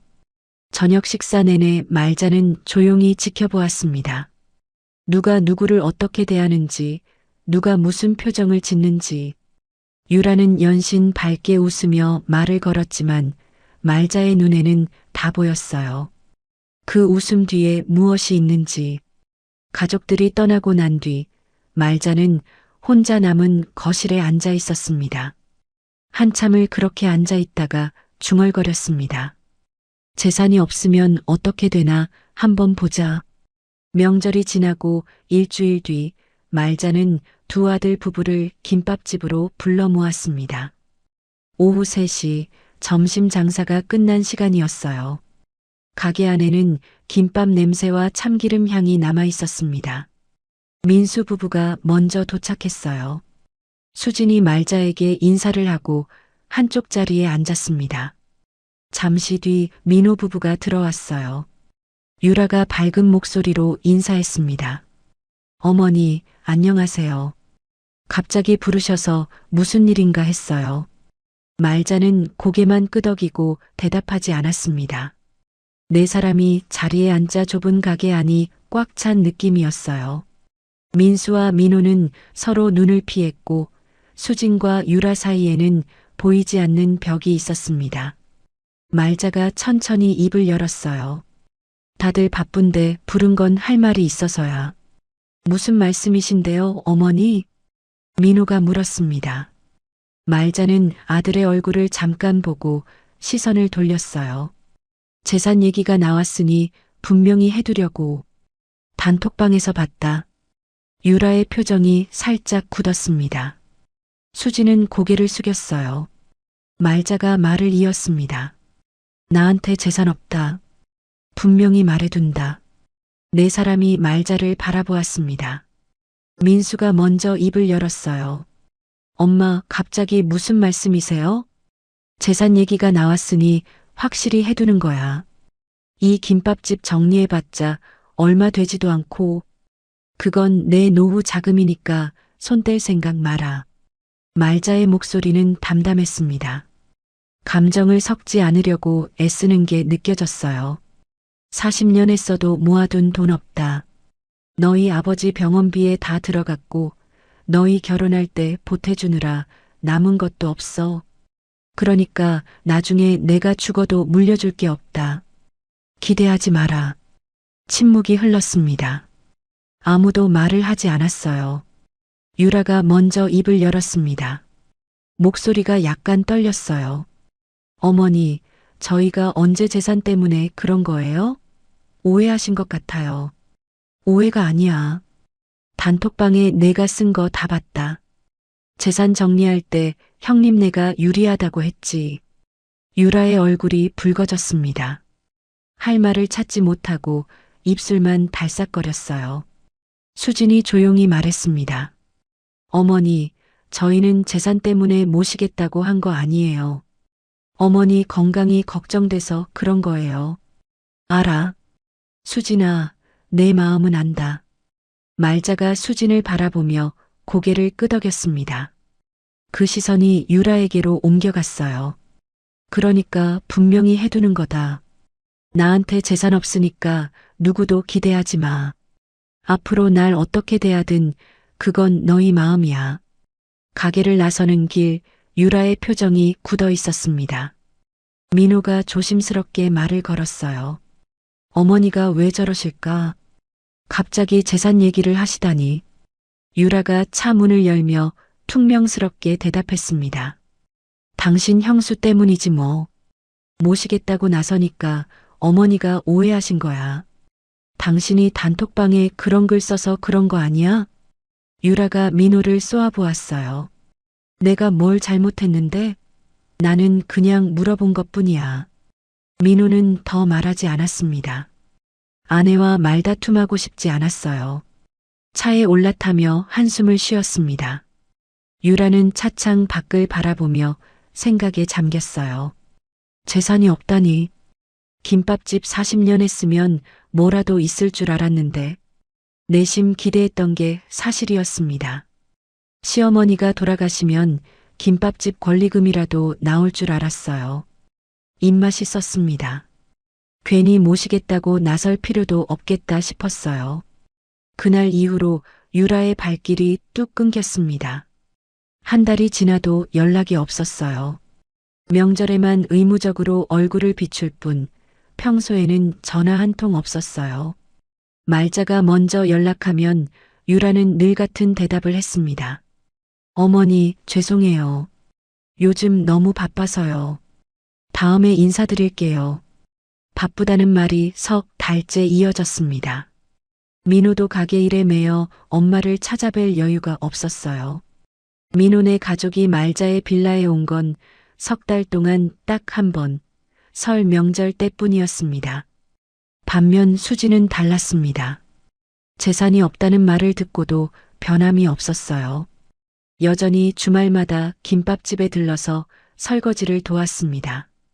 과일이나 영양제를 사들고 와서 챙겼어요. 용돈 50만 원도 매달 빠지지 않고 보내왔습니다. 어머니, 손목은 좀 어떠세요? 그냥 그래. 약 먹으니까 좀 나은 것 같기도 하고. 무리하지 마세요. 아프시면 말씀하시고요. 알았어. 너도 바쁜데 매번 이렇게 오지 않아도 돼. 저도 좋아서 오는 거예요. 어머니 얼굴 뵈야 마음이 놓여요. 말자는 며느리의 얼굴을 바라보았습니다. 진심이었어요. 수진의 눈빛에서 느껴졌습니다. 석 달이 흐르는 동안 말자는 조용히 지켜보았습니다. 누가 오고 누가 오지 않는지, 누가 연락하고 누가 연락하지 않는지. 결과는 명확했어요. 재산이 없다고 하니까 유라는 발을 끊었고 수지는 여전히 남아 있었습니다. 어느 날 저녁 말자는 빌라 안방에서 서랍을 열었어요. 서류 봉투 하나를 꺼내 안에 든 종이를 펼쳤습니다. 재개발 보상금 입금 확인서였어요. 3억 원. 김밥집 건물이 포함된 구역이 재개발에 들어가면서 보상금이 나온 거였습니다. 2달 전에 이미 통장에 입금되어 있었어요. 아들들은 이 사실을 몰랐습니다. 말자가 일부러 숨긴 거였어요. 말자는 서류를 다시 봉투에 넣고 서랍 깊숙이 밀어 넣었습니다. 침대에 누워 천장을 바라보았어요. 재산이 없다고 했을 때 누가 떠나고 누가 남는지 보고 싶었습니다. 이제 확인이 됐어요. 유라는 돈이 없으니까 발을 끊었고 수지는 돈과 상관없이 찾아왔습니다. 영감, 이제 알겠어요. 누가 진심인지.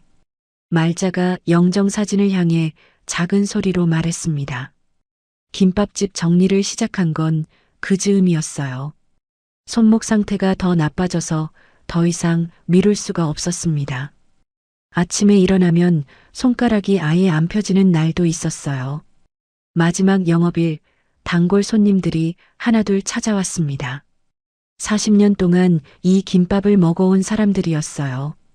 사장님, 진짜 그만두시는 거예요? 네, 이제 몸이 안 따라줘요.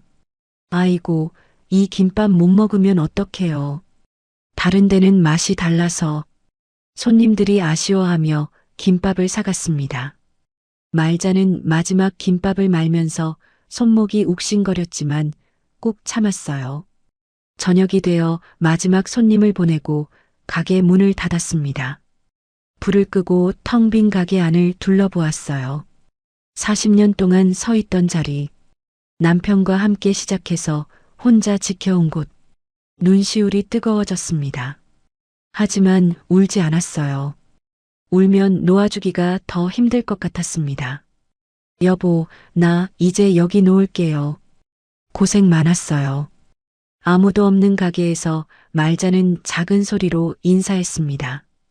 그리고 문을 잠그고 뒤돌아섰어요. 발걸음이 무거웠습니다. 그로부터 일주일 뒤 동네에 소문이 돌기 시작했습니다. 김밥집 자리가 재개발에 포함됐다는 소문이었어요. 보상금이 몇 억 나왔다는 얘기도 함께 퍼졌습니다. 동네 사람들 입에서 입으로 전해지면서 금액은 점점 부풀어 올랐어요. 그 김밥집 사장님 대박 났대요. 보상금 몇 억 받았다면서요. 진짜요? 40년 고생한 보람이 있네. 유라의 귀에 그 소문이 들어온 건 친구 모임에서였습니다. 친구가 커피를 마시다 말고 물었어요. 너희 시어머니 김밥집 재개발됐다며?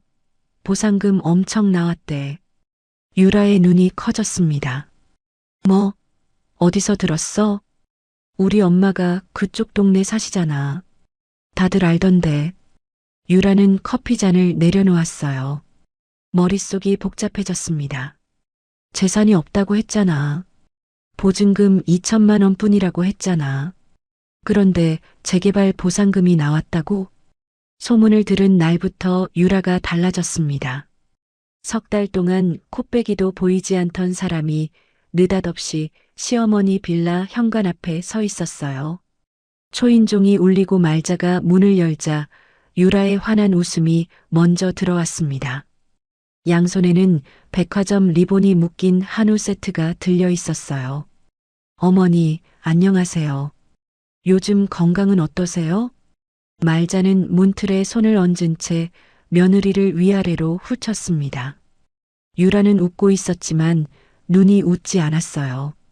뭔가를 원하는 사람 특유의 눈빛이었지요. 웬일이야? 석 달 만이네. 그동안 정신이 없었어요. 죄송해요. 이거 한우예요, 어머니. 요즘 입맛 없으시다고 하셔서. 말자는 누구한테 입맛 없다고 했나 생각해 보았습니다. 유라한테 한 적은 없었어요. 동네 소문을 들었겠지요.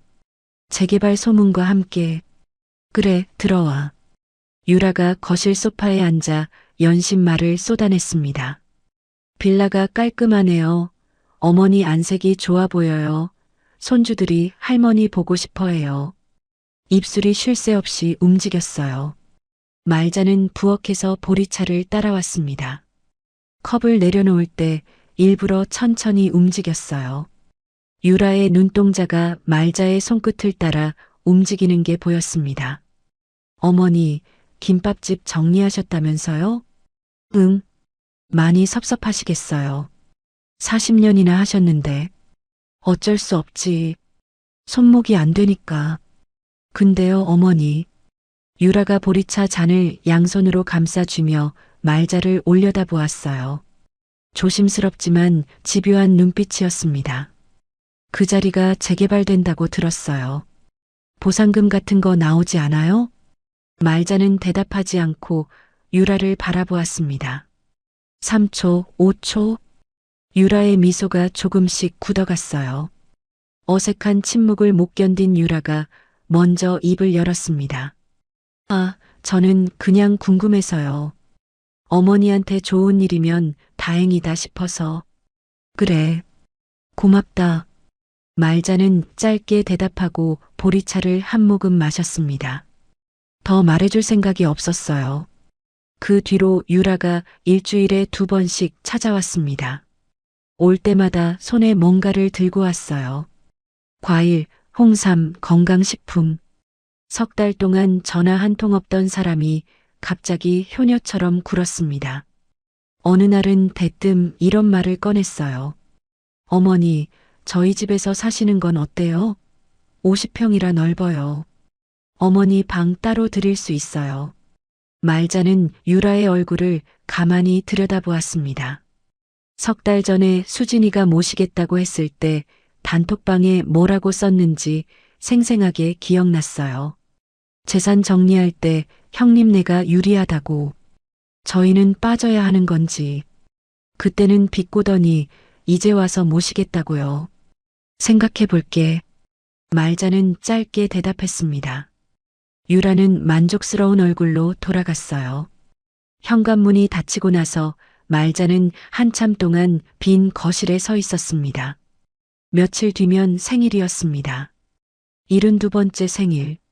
말자는 안방 서랍을 열었어요. 서류 봉투 안에서 종이 한 장을 꺼냈습니다. 재개발 보상금 입금 확인서 3억 원. 2달 전에 이미 통장에 들어와 있었어요.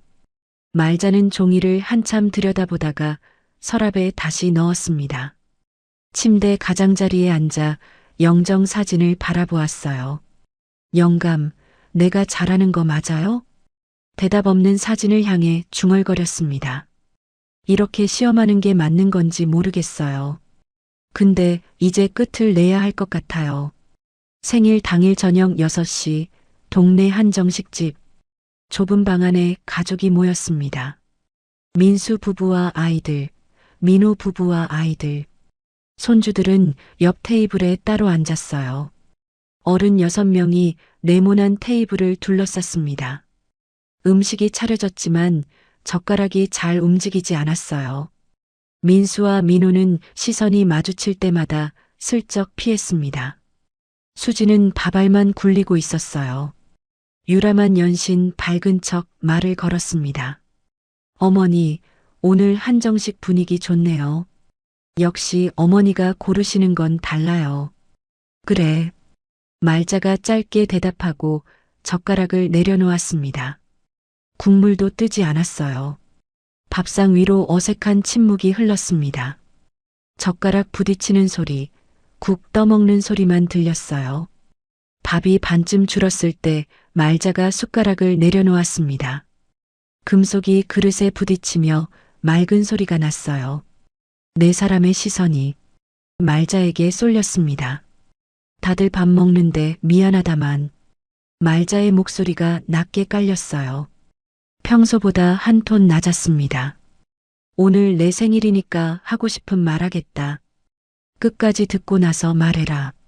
전에 재산 없다고 했지. 말자가 천천히 말문을 열었습니다. 방 안 공기가 무거워졌어요. 거짓말이었다. 유라의 젓가락이 접시 위로 떨어졌습니다. 달그락 소리가 고요한 방 안에 크게 울렸어요. 민호가 숨을 들이켰습니다. 민수와 수지는 굳은 얼굴로 말자를 바라보았어요. 재개발 보상금 3억. 2달 전에 받았다. 침묵이 내려앉았습니다. 누구도 숨을 쉬지 않는 것 같았어요. 유라가 입술을 달싹였어요.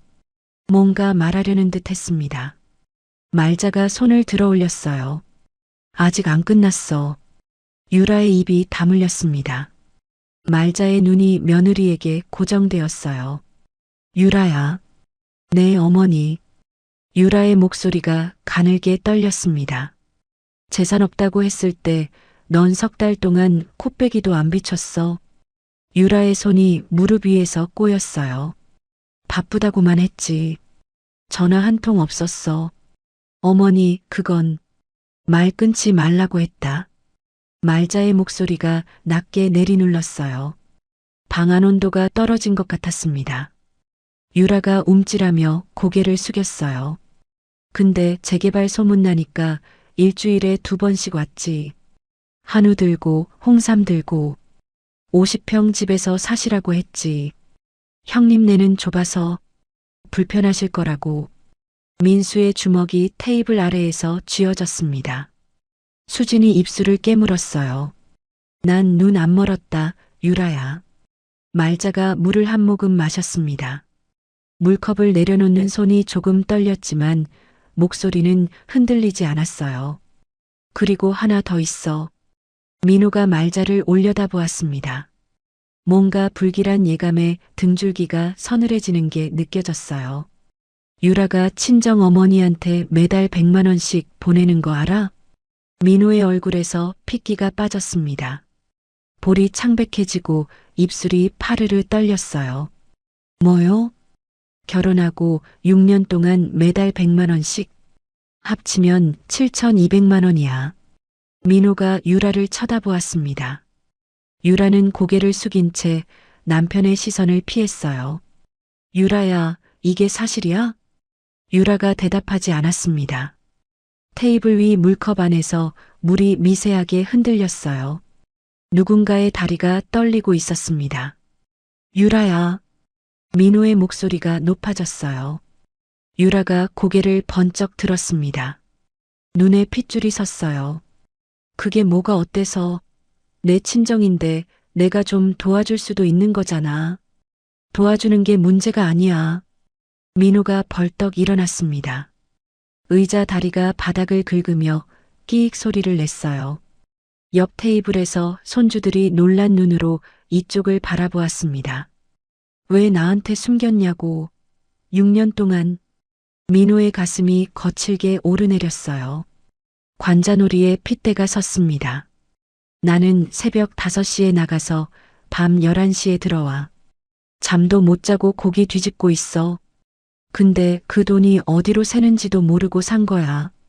내가 살림 안 했어? 애들 안 키웠어? 지금 그게 문제야? 민호의 목소리가 갈라졌어요. 분노보다 허탈함에 가까웠습니다. 말자가 테이블을 손바닥으로 내리쳤습니다. 탁!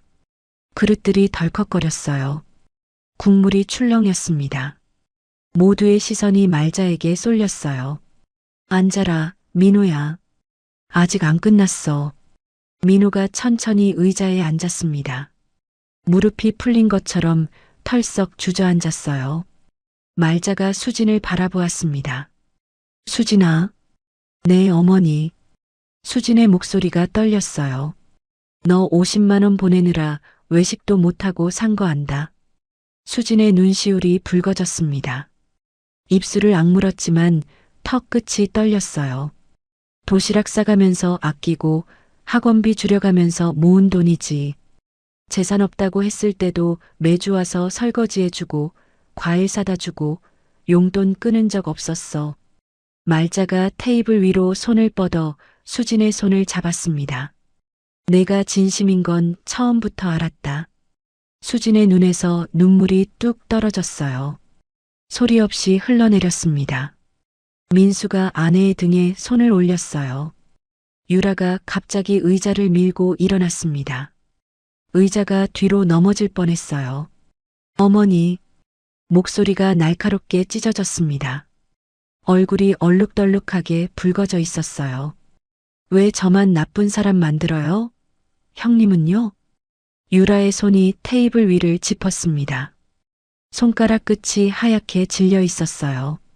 형님이 먼저 모시겠다고 나선 건 순수한 거예요? 재산 욕심 하나도 없었어요? 수진이 고개를 들었습니다.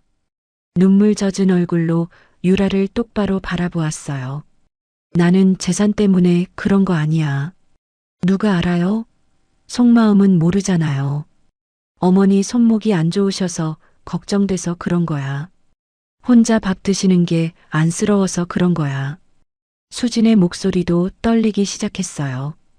억눌렀던 감정이 터져 나오는 것 같았습니다. 어머님 재산 없다고 했을 때도 변한 거 하나 없었어. 너는 뭐 했는데? 뭐? 석 달 동안 전화 한 통 없었잖아. 바쁘다면서. 근데 돈 얘기 나오니까 일주일에 2번씩 와. 수진이 자리에서 일어났습니다. 두 며느리가 테이블을 사이에 두고 마주 섰어요. 팽팽한 긴장감이 흘렀습니다. 유라야. 말자의 목소리가 두 사람 사이를 갈랐습니다.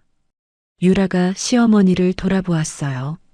난 평생 며느리도 내 자식이라고 생각하고 살았다. 말자가 천천히 자리에서 일어났습니다. 작은 체구였지만 방안을 압도하는 무게감이 있었어요. 차별 안 하려고 애썼어. 명절 용돈도 똑같이, 선물도 똑같이.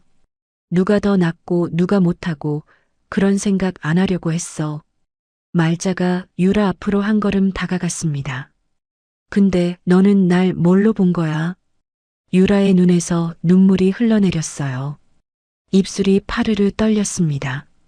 돈 있으면 찾아오고 없으면 발 끊고. 그게 너한테 시어머니야? 유라가 흐느끼기 시작했어요. 어깨가 들썩였습니다. 돈줄이야 내가. 말자의 마지막 한마디가 방 안에 떨어졌습니다. 유라가 가방을 움켜쥐고 방문을 열었어요.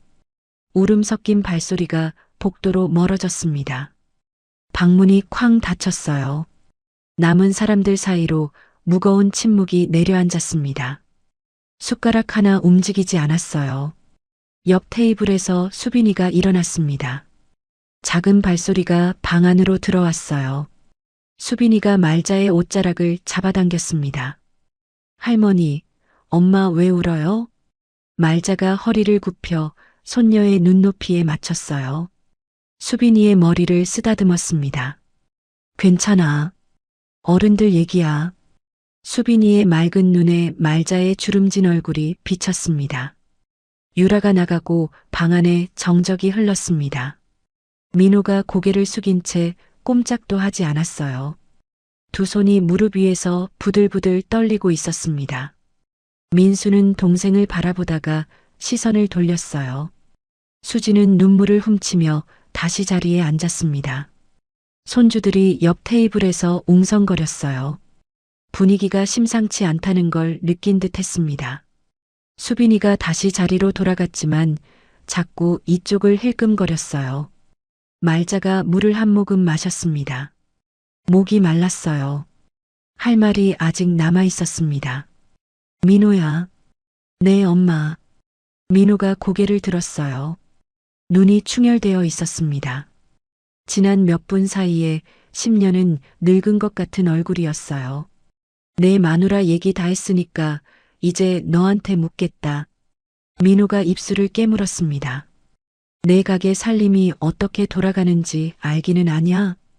민호가 대답하지 못했어요. 고개를 떨궜습니다. 모르지? 네, 몰랐어요. 마누라한테 다 맡겨놓고 뭘 알아? 새벽부터 밤까지 고기만 굽고 집에 가면 쓰러져 자고 살림이 어떻게 돌아가는지 돈이 어디로 새는지 마누라가 뭘 하고 다니는지 아무것도 몰랐잖아. 민호의 어깨가 움츠러들었어요. 할 말이 없었습니다. 사실이었으니까요. 그래서 이렇게 된 거다. 말자의 목소리가 가라앉았어요. 화난 목소리가 아니었습니다. 담담했어요. 오히려 그게 더 무겁게 느껴졌습니다. 민수가 조심스럽게 입을 열었어요. 엄마, 그런데 녹음 얘기는요? 단톡방에 올라왔던 거요. 말자가 민수를 바라보았습니다. 그거 말이야. 말자가 핸드백에서 휴대폰을 꺼냈어요. 화면을 몇 번 누르더니 테이블 위에 올려놓았습니다. 그때 유라가 올린 녹음 있잖아. 수진이가 친구한테 전화한 거. 수진의 얼굴이 창백해졌어요. 그 녹음 때문에 얼마나 마음고생을 했는지 모릅니다. 유라가 단톡방에 올린 녹음에서 수진은 이렇게 말했어요. 돈 때문에 이러는 거 아닌데. 그 한마디가 잘려서 올라갔습니다. 마치 수진이 돈 때문에 시어머니를 모시려는 것처럼 들리게요. 그게 편집된 거라는 거 안다. 수진이 고개를 들었어요. 어머니, 어떻게? 수진아, 내 친구 현정이 말이다. 그 애가 나한테 전화했어. 수진의 눈이 커졌습니다. 현정이는 수진의 고등학교 동창이었어요. 말자의 김밥집에 수진이랑 종종 같이 왔던 친구였습니다. 김밥 먹으면서 어머니 김밥이 제일 맛있어요 하며 웃던 얼굴이 떠올랐어요. 현정이가 단톡방 얘기 듣고 나한테 연락했더라. 그날 수진이랑 통화한 거 전체 녹음이 있다고. 수진이가 억울하게 됐다고. 말자가 설명을 이었어요. 그래서 전체 녹음 파일을 받았어. 처음부터 끝까지. 말자가 휴대폰의 재생 버튼을 눌렀습니다. 스피커에서 수진의 목소리가 흘러나왔어요. 언니, 나 요즘 너무 힘들어.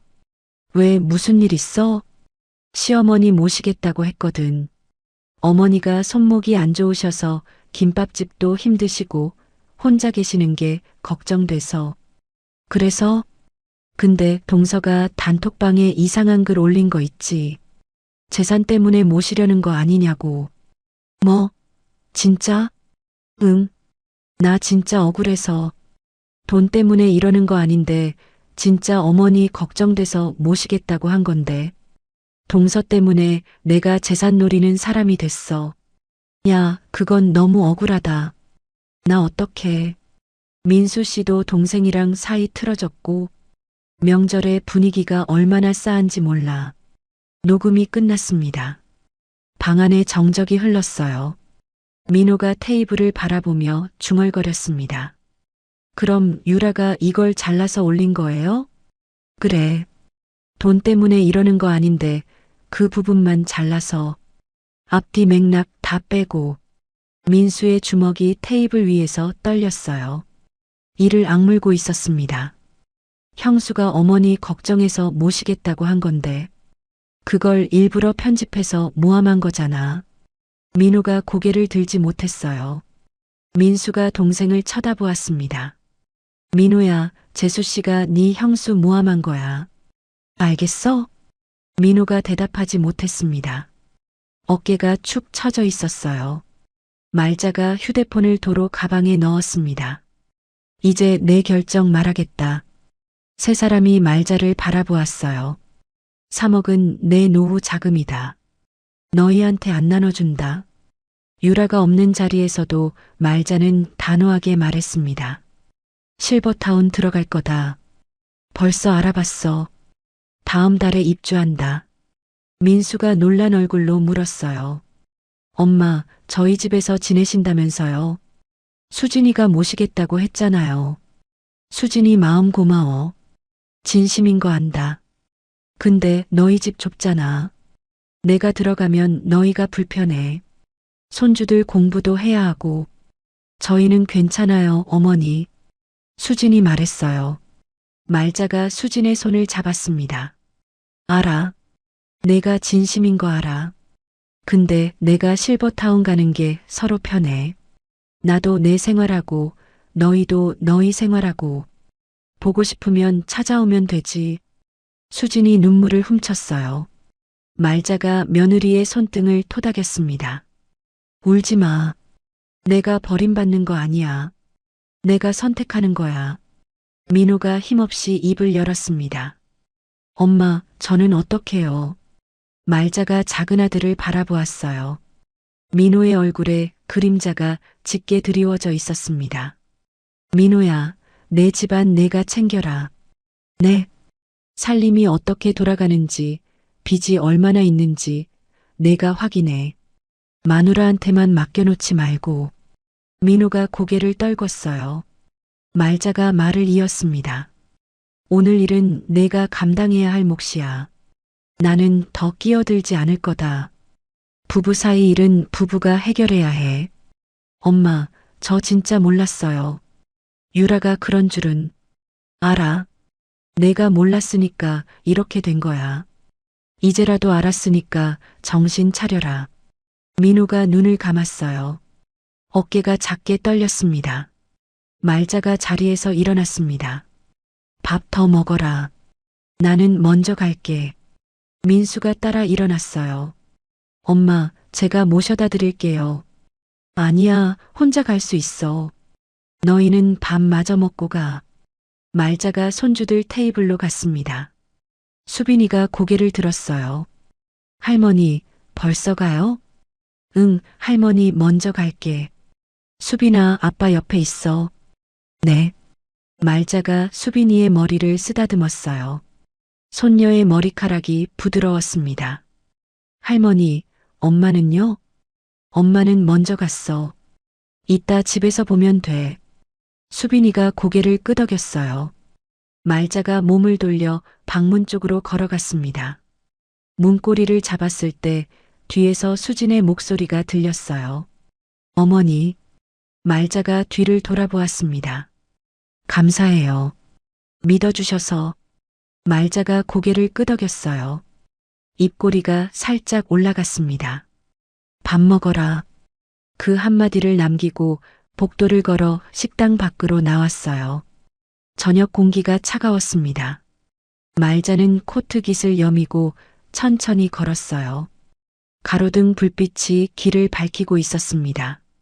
말자의 그림자가 길게 늘어졌어요. 오늘 할 말은 다 했습니다. 속에 담아두었던 것들을 쏟아냈어요.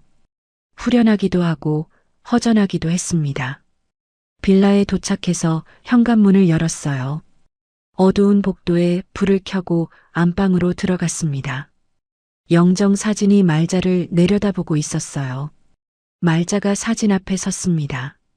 영감, 나 오늘 다 말했어요. 대답은 없었습니다. 현정이가 녹음 보내줘서 다행이었어요. 그 애가 아니었으면 수진이가 계속 억울했을 거야. 말자가 침대 가장자리에 앉았어요. 손목이 욱신거렸습니다. 오늘 긴장한 탓인지 몸 여기저기가 쑤셨어요. 이제 나는 내 갈 길 가야겠어요. 실버타운 들어가서 조용히 살 거예요. 애들은 애들 인생 사는 거고. 말자가 눈을 감았습니다. 근데 수진이는 착한 애예요.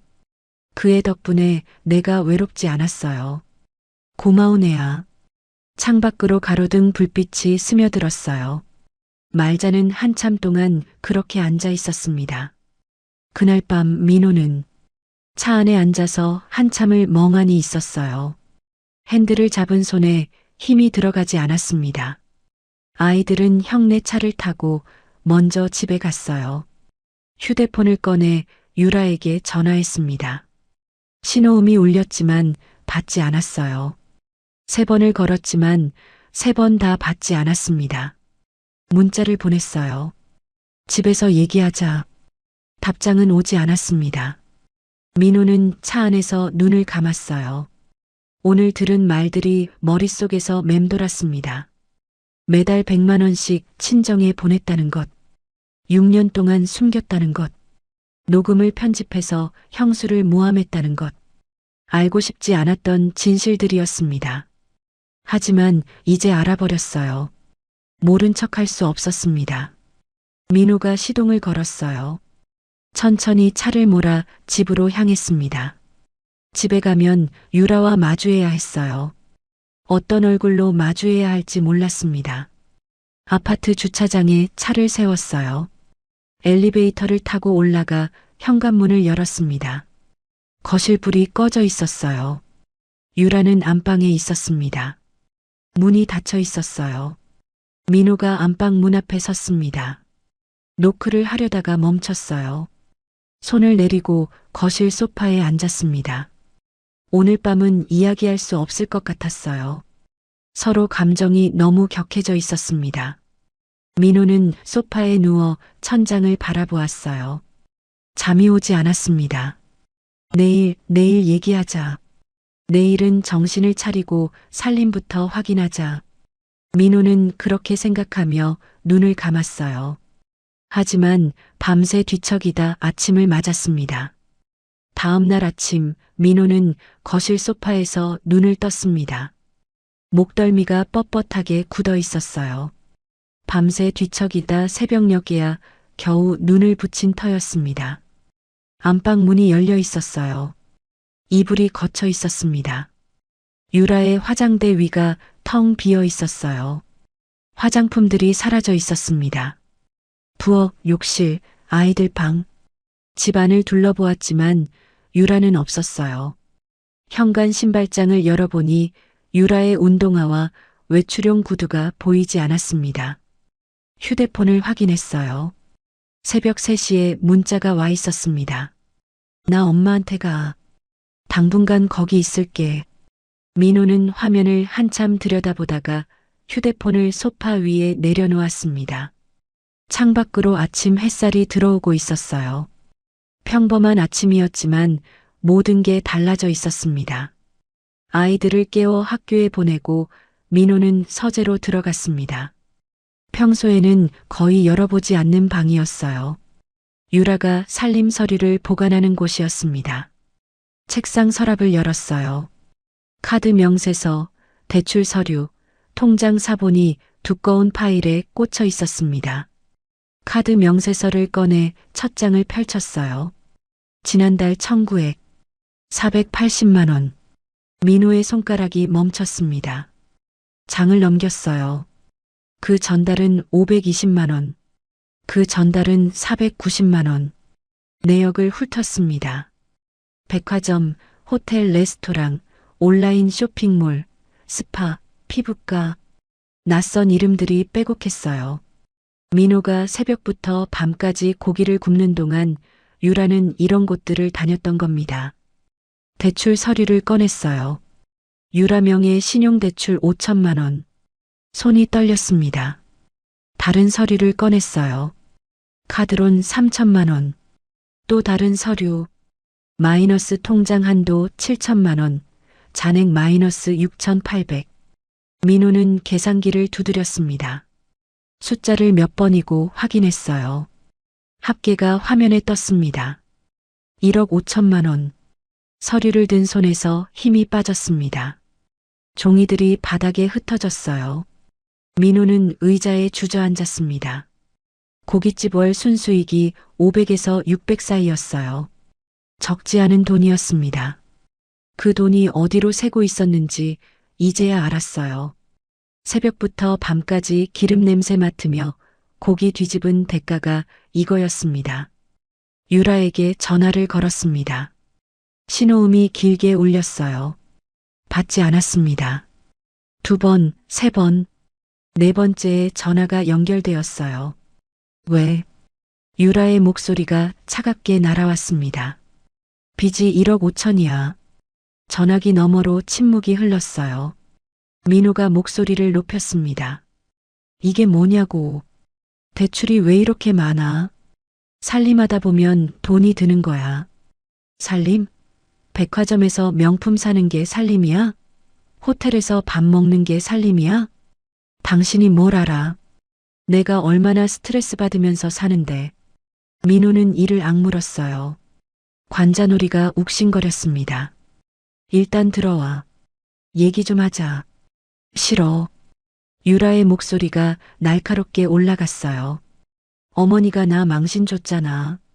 그 사람들 앞에서 당신은 내 편 들어주지도 않고 이제 와서 뭘 들어오래.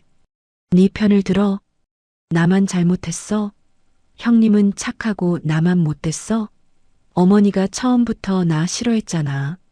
형님만 예뻐하고 지금 엄마 탓을 하는 거야? 유라가 전화를 끊어버렸습니다. 민호는 휴대폰을 귀에서 떼고 화면을 바라보았어요. 통화 종료. 그 2글자가 차갑게 빛나고 있었습니다. 일주일이 지나도 유라는 돌아오지 않았습니다. 민호는 난생 처음 아이들을 혼자 돌봐야 했어요. 새벽에 가게 나가기 전에 아침을 차려놓고 밤에 들어오면 숙제를 확인하고 재웠습니다. 잠잘 시간이 서너 시간으로 줄었어요. 가게 일도 아이들 뒷바라지도 혼자 감당하기엔 버거웠습니다. 형수 수진에게서 전화가 왔어요. 도련님, 애들은 괜찮아요? 힘드시면 제가 도와드릴게요. 민호는 대답하기가 어려웠습니다. 유라가 모함했던 사람이었어요. 미안하고 부끄러웠습니다. 형수님 괜찮아요. 제가 알아서 할게요. 무리하지 마세요. 주말에 애들 데리고 저희 집 와요. 밥 해드릴게요. 형수님한테 너무 죄송해서. 죄송하긴요. 애들이 무슨 죄예요. 수빈이 보고 싶기도 하고요. 수진의 목소리가 담담했어요. 원망이나 비꼼이 없었습니다. 민호는 목이 메었어요. 감사합니다, 형수님. 그 주말 민수가 동생을 불러냈습니다. 동네 국밥집에서 형제가 마주 앉았어요. 뚝배기에서 김이 모락모락 올라왔습니다. 민수가 소주를 따랐어요. 2잔을 채우고 하나를 동생 앞에 밀었습니다. 마셔. 민호가 잔을 들었어요. 한 번에 털어 넣었습니다. 목을 타고 내려가는 술이 뜨거웠어요. 형, 미안해. 민호가 빈 잔을 내려놓으며 말했습니다. 뭐가? 유라가 형수님한테 그런 짓 한 거, 녹음 편집해서 올린 거, 나도 몰랐어. 민수가 소주를 한 모금 마셨어요. 대답하지 않았습니다. 민호가 말을 이었어요. 형수님이 엄마 모시겠다고 할 때 나도 속으로는 이상하다고 생각했어. 재산 때문인가 싶기도 했고, 유라 말만 듣고. 그랬어? 응. 근데 아니었잖아. 형수님은 진짜로 엄마 걱정해서 그런 거였는데 나는 그걸 몰랐어. 민수가 잔을 내려놓고 동생을 바라보았어요. 네 형수가 그 얘기 듣고 얼마나 울었는지 알아? 민호가 고개를 숙였습니다. 재산 때문에 그러는 거 아니냐. 그 소리 듣고 밤새 울었어. 나한테 뭐라고 했는지 알아? 자기가 뭘 잘못했냐고.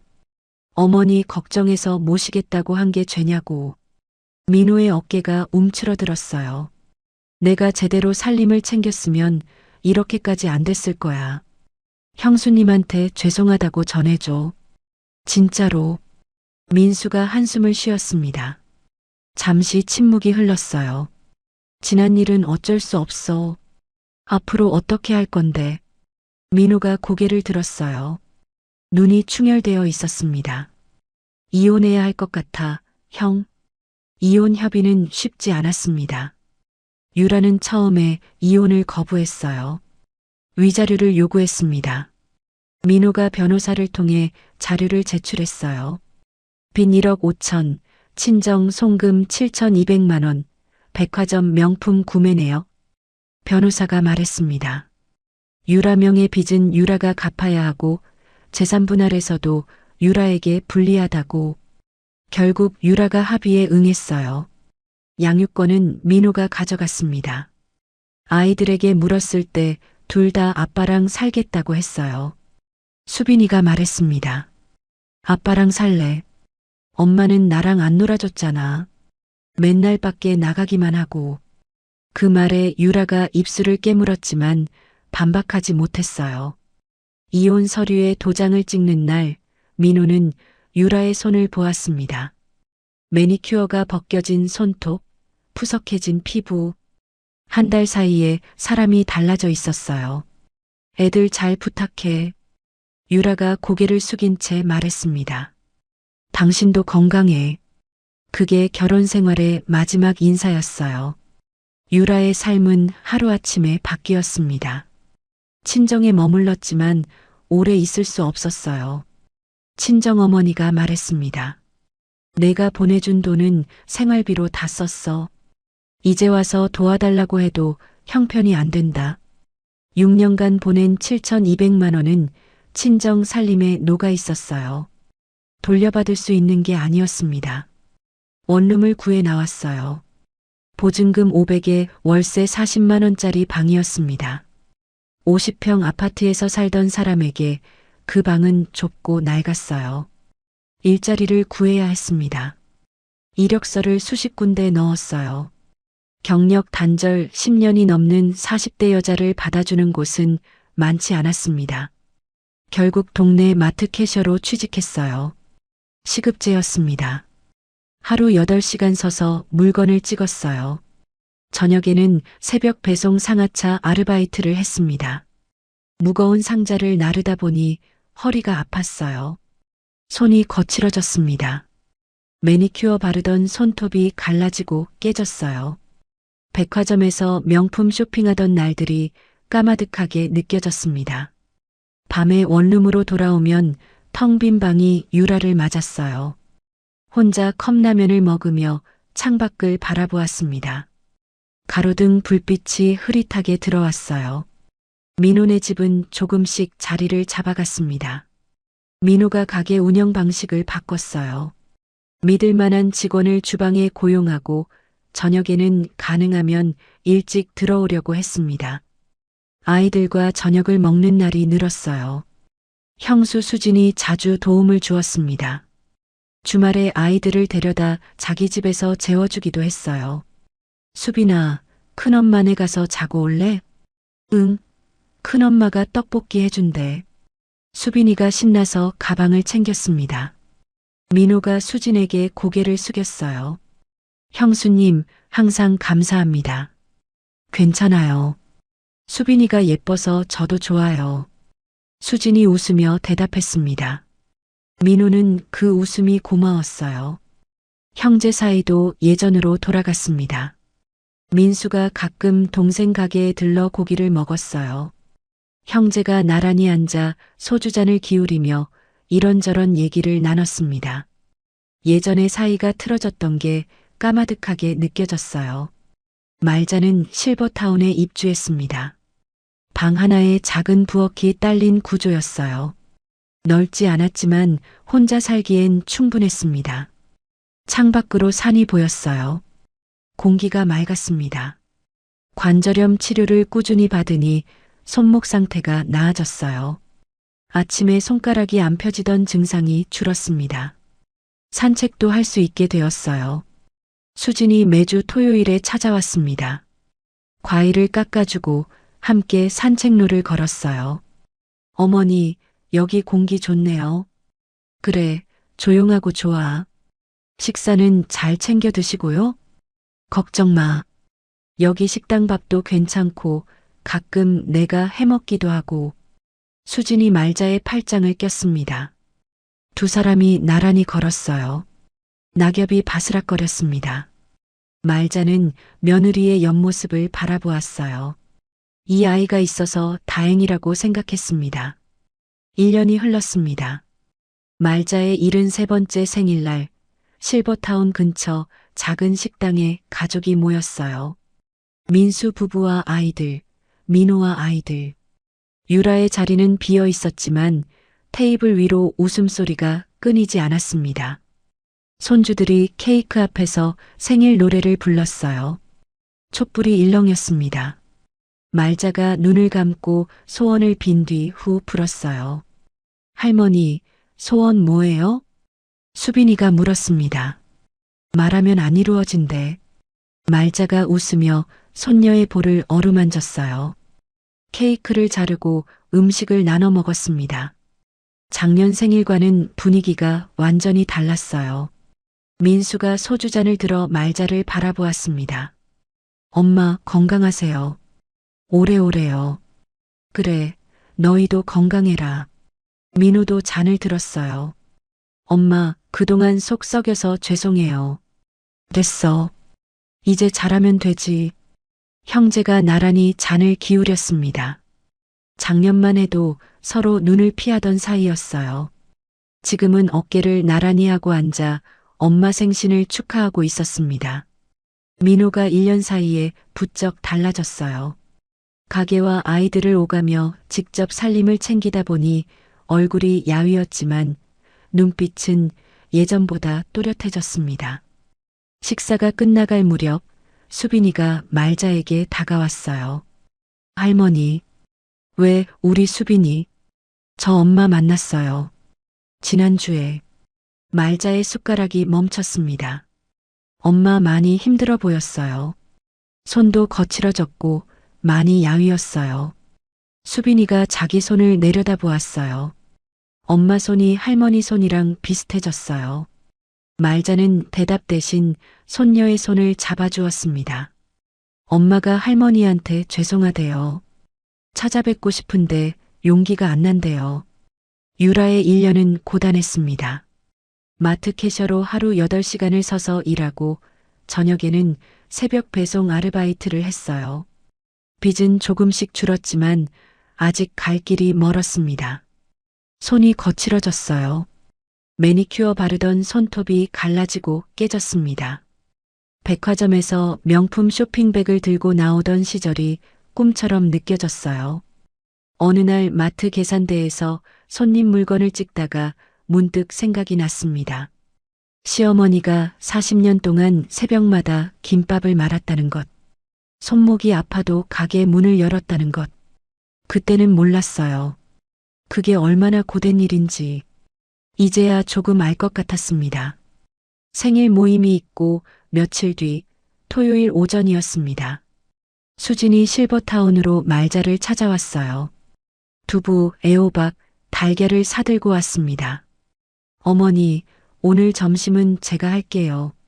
된장찌개 끓여드릴까요? 그래, 좋지. 내가 끓이는 된장찌개가 맛있어. 두 사람이 작은 부엌에서 나란히 섰습니다. 수진이 두부를 썰고 말자가 애호박을 손질했어요. 좁은 공간이었지만 손발이 척척 맞았습니다. 어머니, 관절은 좀 어떠세요? 많이 나아졌어. 약도 꾸준히 먹고 산책도 하고. 다행이에요. 얼굴색이 좋아지셨어요. 된장을 풀고 두부를 넣었습니다. 구수한 냄새가 부엌에 퍼졌어요. 그때 초인종이 울렸습니다. 말자가 앞치마를 두른 채 현관으로 갔어요. 문을 열자 낯익은 얼굴이 서 있었습니다. 유라였어요. 낡은 점퍼를 입고 있었습니다. 손에는 과일 봉지가 들려 있었어요. 얼굴이 수척해졌고 눈 밑에 그늘이 졌습니다. 1년 전 식당에서 뛰쳐나가던 모습과는 완전히 다른 사람이었어요. 어머니, 유라의 시선이 말자의 어깨 너머로 향했습니다. 부엌에서 나온 수진과 눈이 마주쳤어요. 유라의 얼굴이 굳었습니다. 형님이 계신 줄 몰랐어요. 다음에 다시 올게요. 돌아서려는 유라를 수진이 불렀습니다. 동서, 유라의 발이 멈췄어요. 들어와요. 마침 점심 준비하고 있었어요. 말자가 문을 열어주었습니다. 유라는 한참을 망설이다 천천히 안으로 들어왔어요. 세 사람이 작은 거실에 마주 앉았습니다. 유라가 들고 온 과일 봉지를 테이블 위에 올려놓았어요. 사과 몇 개가 비닐 사이로 보였습니다. 침묵이 흘렀어요. 부엌에서 된장찌개 끓는 소리가 보글보글 들려왔습니다. 유라가 먼저 입을 열었습니다. 어머니, 죄송해요. 고개를 숙인 채 말을 이었어요. 제가 잘못했어요. 필요할 때만 찾아오고 필요 없으면 발 끊고. 그때는 그게 얼마나 나쁜 짓인지 몰랐어요. 유라가 고개를 들어 수진을 바라보았습니다. 형님한테도 죄송해요. 녹음 편집해서 올린 거, 재산 노린다고 모함한 거. 다 제 잘못이에요. 유라의 눈에 눈물이 고였어요. 형님이 어머니 진심으로 걱정해서 모시겠다고 한 거, 이제야 알아요. 그때는 제 눈에 그게 안 보였어요. 제 욕심만 보였어요. 유라의 어깨가 떨렸습니다. 눈물이 볼을 타고 흘러내렸어요. 침묵이 길게 흘렀습니다. 말자가 천천히 손을 뻗었어요. 유라의 손을 잡았습니다. 거칠어진 손과 거칠어진 손이 포개졌어요. 손이 많이 상했네. 유라가 고개를 들었습니다. 일하느라 고생했구나. 어머니, 나도 40년 동안 이 손으로 김밥 말았어. 내 손이 지금 내 손하고 비슷해졌네. 유라의 눈에서 다시 눈물이 쏟아졌습니다. 수진이 자리에서 일어나 휴지를 가져왔어요. 유라 앞에 내밀었습니다. 동서, 이거요. 유라가 휴지를 받아 눈물을 닦았어요. 수진의 눈도 붉어져 있었습니다. 동서, 지난 일은 지난 일이에요. 그때 많이 힘들었지만 지금 와서 미워해봤자 뭐가 달라지겠어요. 수진이 담담하게 말했습니다. 수빈이가 엄마 보고 싶어 해요. 아이한테 엄마는 엄마잖아요. 유라가 고개를 숙였어요. 고마워요, 형님. 정말 고마워요. 말자가 자리에서 일어났습니다. 됐다. 울음은 그만하고 밥이나 먹자. 배고프면 서러운 거야. 수진이 일어나 부엌으로 갔어요. 말자가 유라의 팔을 잡았습니다. 너도 와서 도와. 좁은 부엌에 세 사람이 섰습니다. 수진이 냄비를 들고 유라가 그릇을 꺼내고 말자가 반찬을 덜었어요. 동서, 숟가락은 저기 서랍에 있어요. 응, 알았어. 작은 밥상이 차려졌습니다. 된장찌개, 김치, 계란말이, 밥 세 그릇. 세 사람이 마주 앉았어요. 유라가 된장찌개를 한술 떴습니다. 구수한 맛이 입안에 퍼졌어요. 맛있다. 수진이가 끓이는 된장찌개가 맛있어. 말자가 말했습니다. 밥상 위로 햇살이 비쳐들었어요. 해가 기울었습니다. 수진이 먼저 자리에서 일어났어요. 어머니, 저 이제 가볼게요. 애들 학원 데리러 가야 해서요. 그래, 고생했어. 유라가 현관까지 따라 나왔습니다. 형님, 오늘 감사했어요. 수진이 잠시 유라를 바라보았어요. 동서, 몸 챙겨요. 수빈이가 엄마 걱정하더라고요. 유라의 눈에 다시 눈물이 고였습니다. 고마워요, 형님. 수진이 고개를 끄덕이고 문을 나섰어요. 유라도 일어섰습니다. 어머니, 저도 가볼게요. 저녁에 일 나가야 해서요. 말자가 현관까지 따라 나왔어요. 유라가 신발을 신다가 말자를 올려다보았습니다. 어머니, 문 열어주셔서 감사해요. 말자가 유라의 손을 잡았습니다. 힘들면 와. 밥은 해줄 수 있어.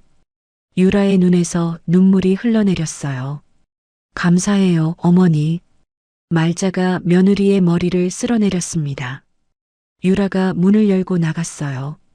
복도를 걸어가는 발소리가 점점 멀어졌습니다. 말자는 현관에 서서 그 소리가 사라질 때까지 듣고 있었어요. 혼자 남은 방 안에 저녁 노을이 비쳐들었습니다. 말자가 영정 사진 앞에 섰어요. 영감, 오늘 유라가 왔어요. 많이 달라졌더라고요. 손이 내 손처럼 거칠어졌어요. 대답은 없었습니다. 용서가 되는지는 아직 모르겠어요. 근데 오늘은 밥은 먹이고 싶었어요. 창밖으로 노을이 붉게 번지고 있었어요.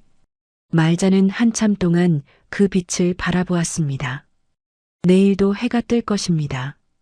수진이가 올 것이고 손주들이 웃을 것이고 어쩌면 유라도 다시 찾아올 것입니다.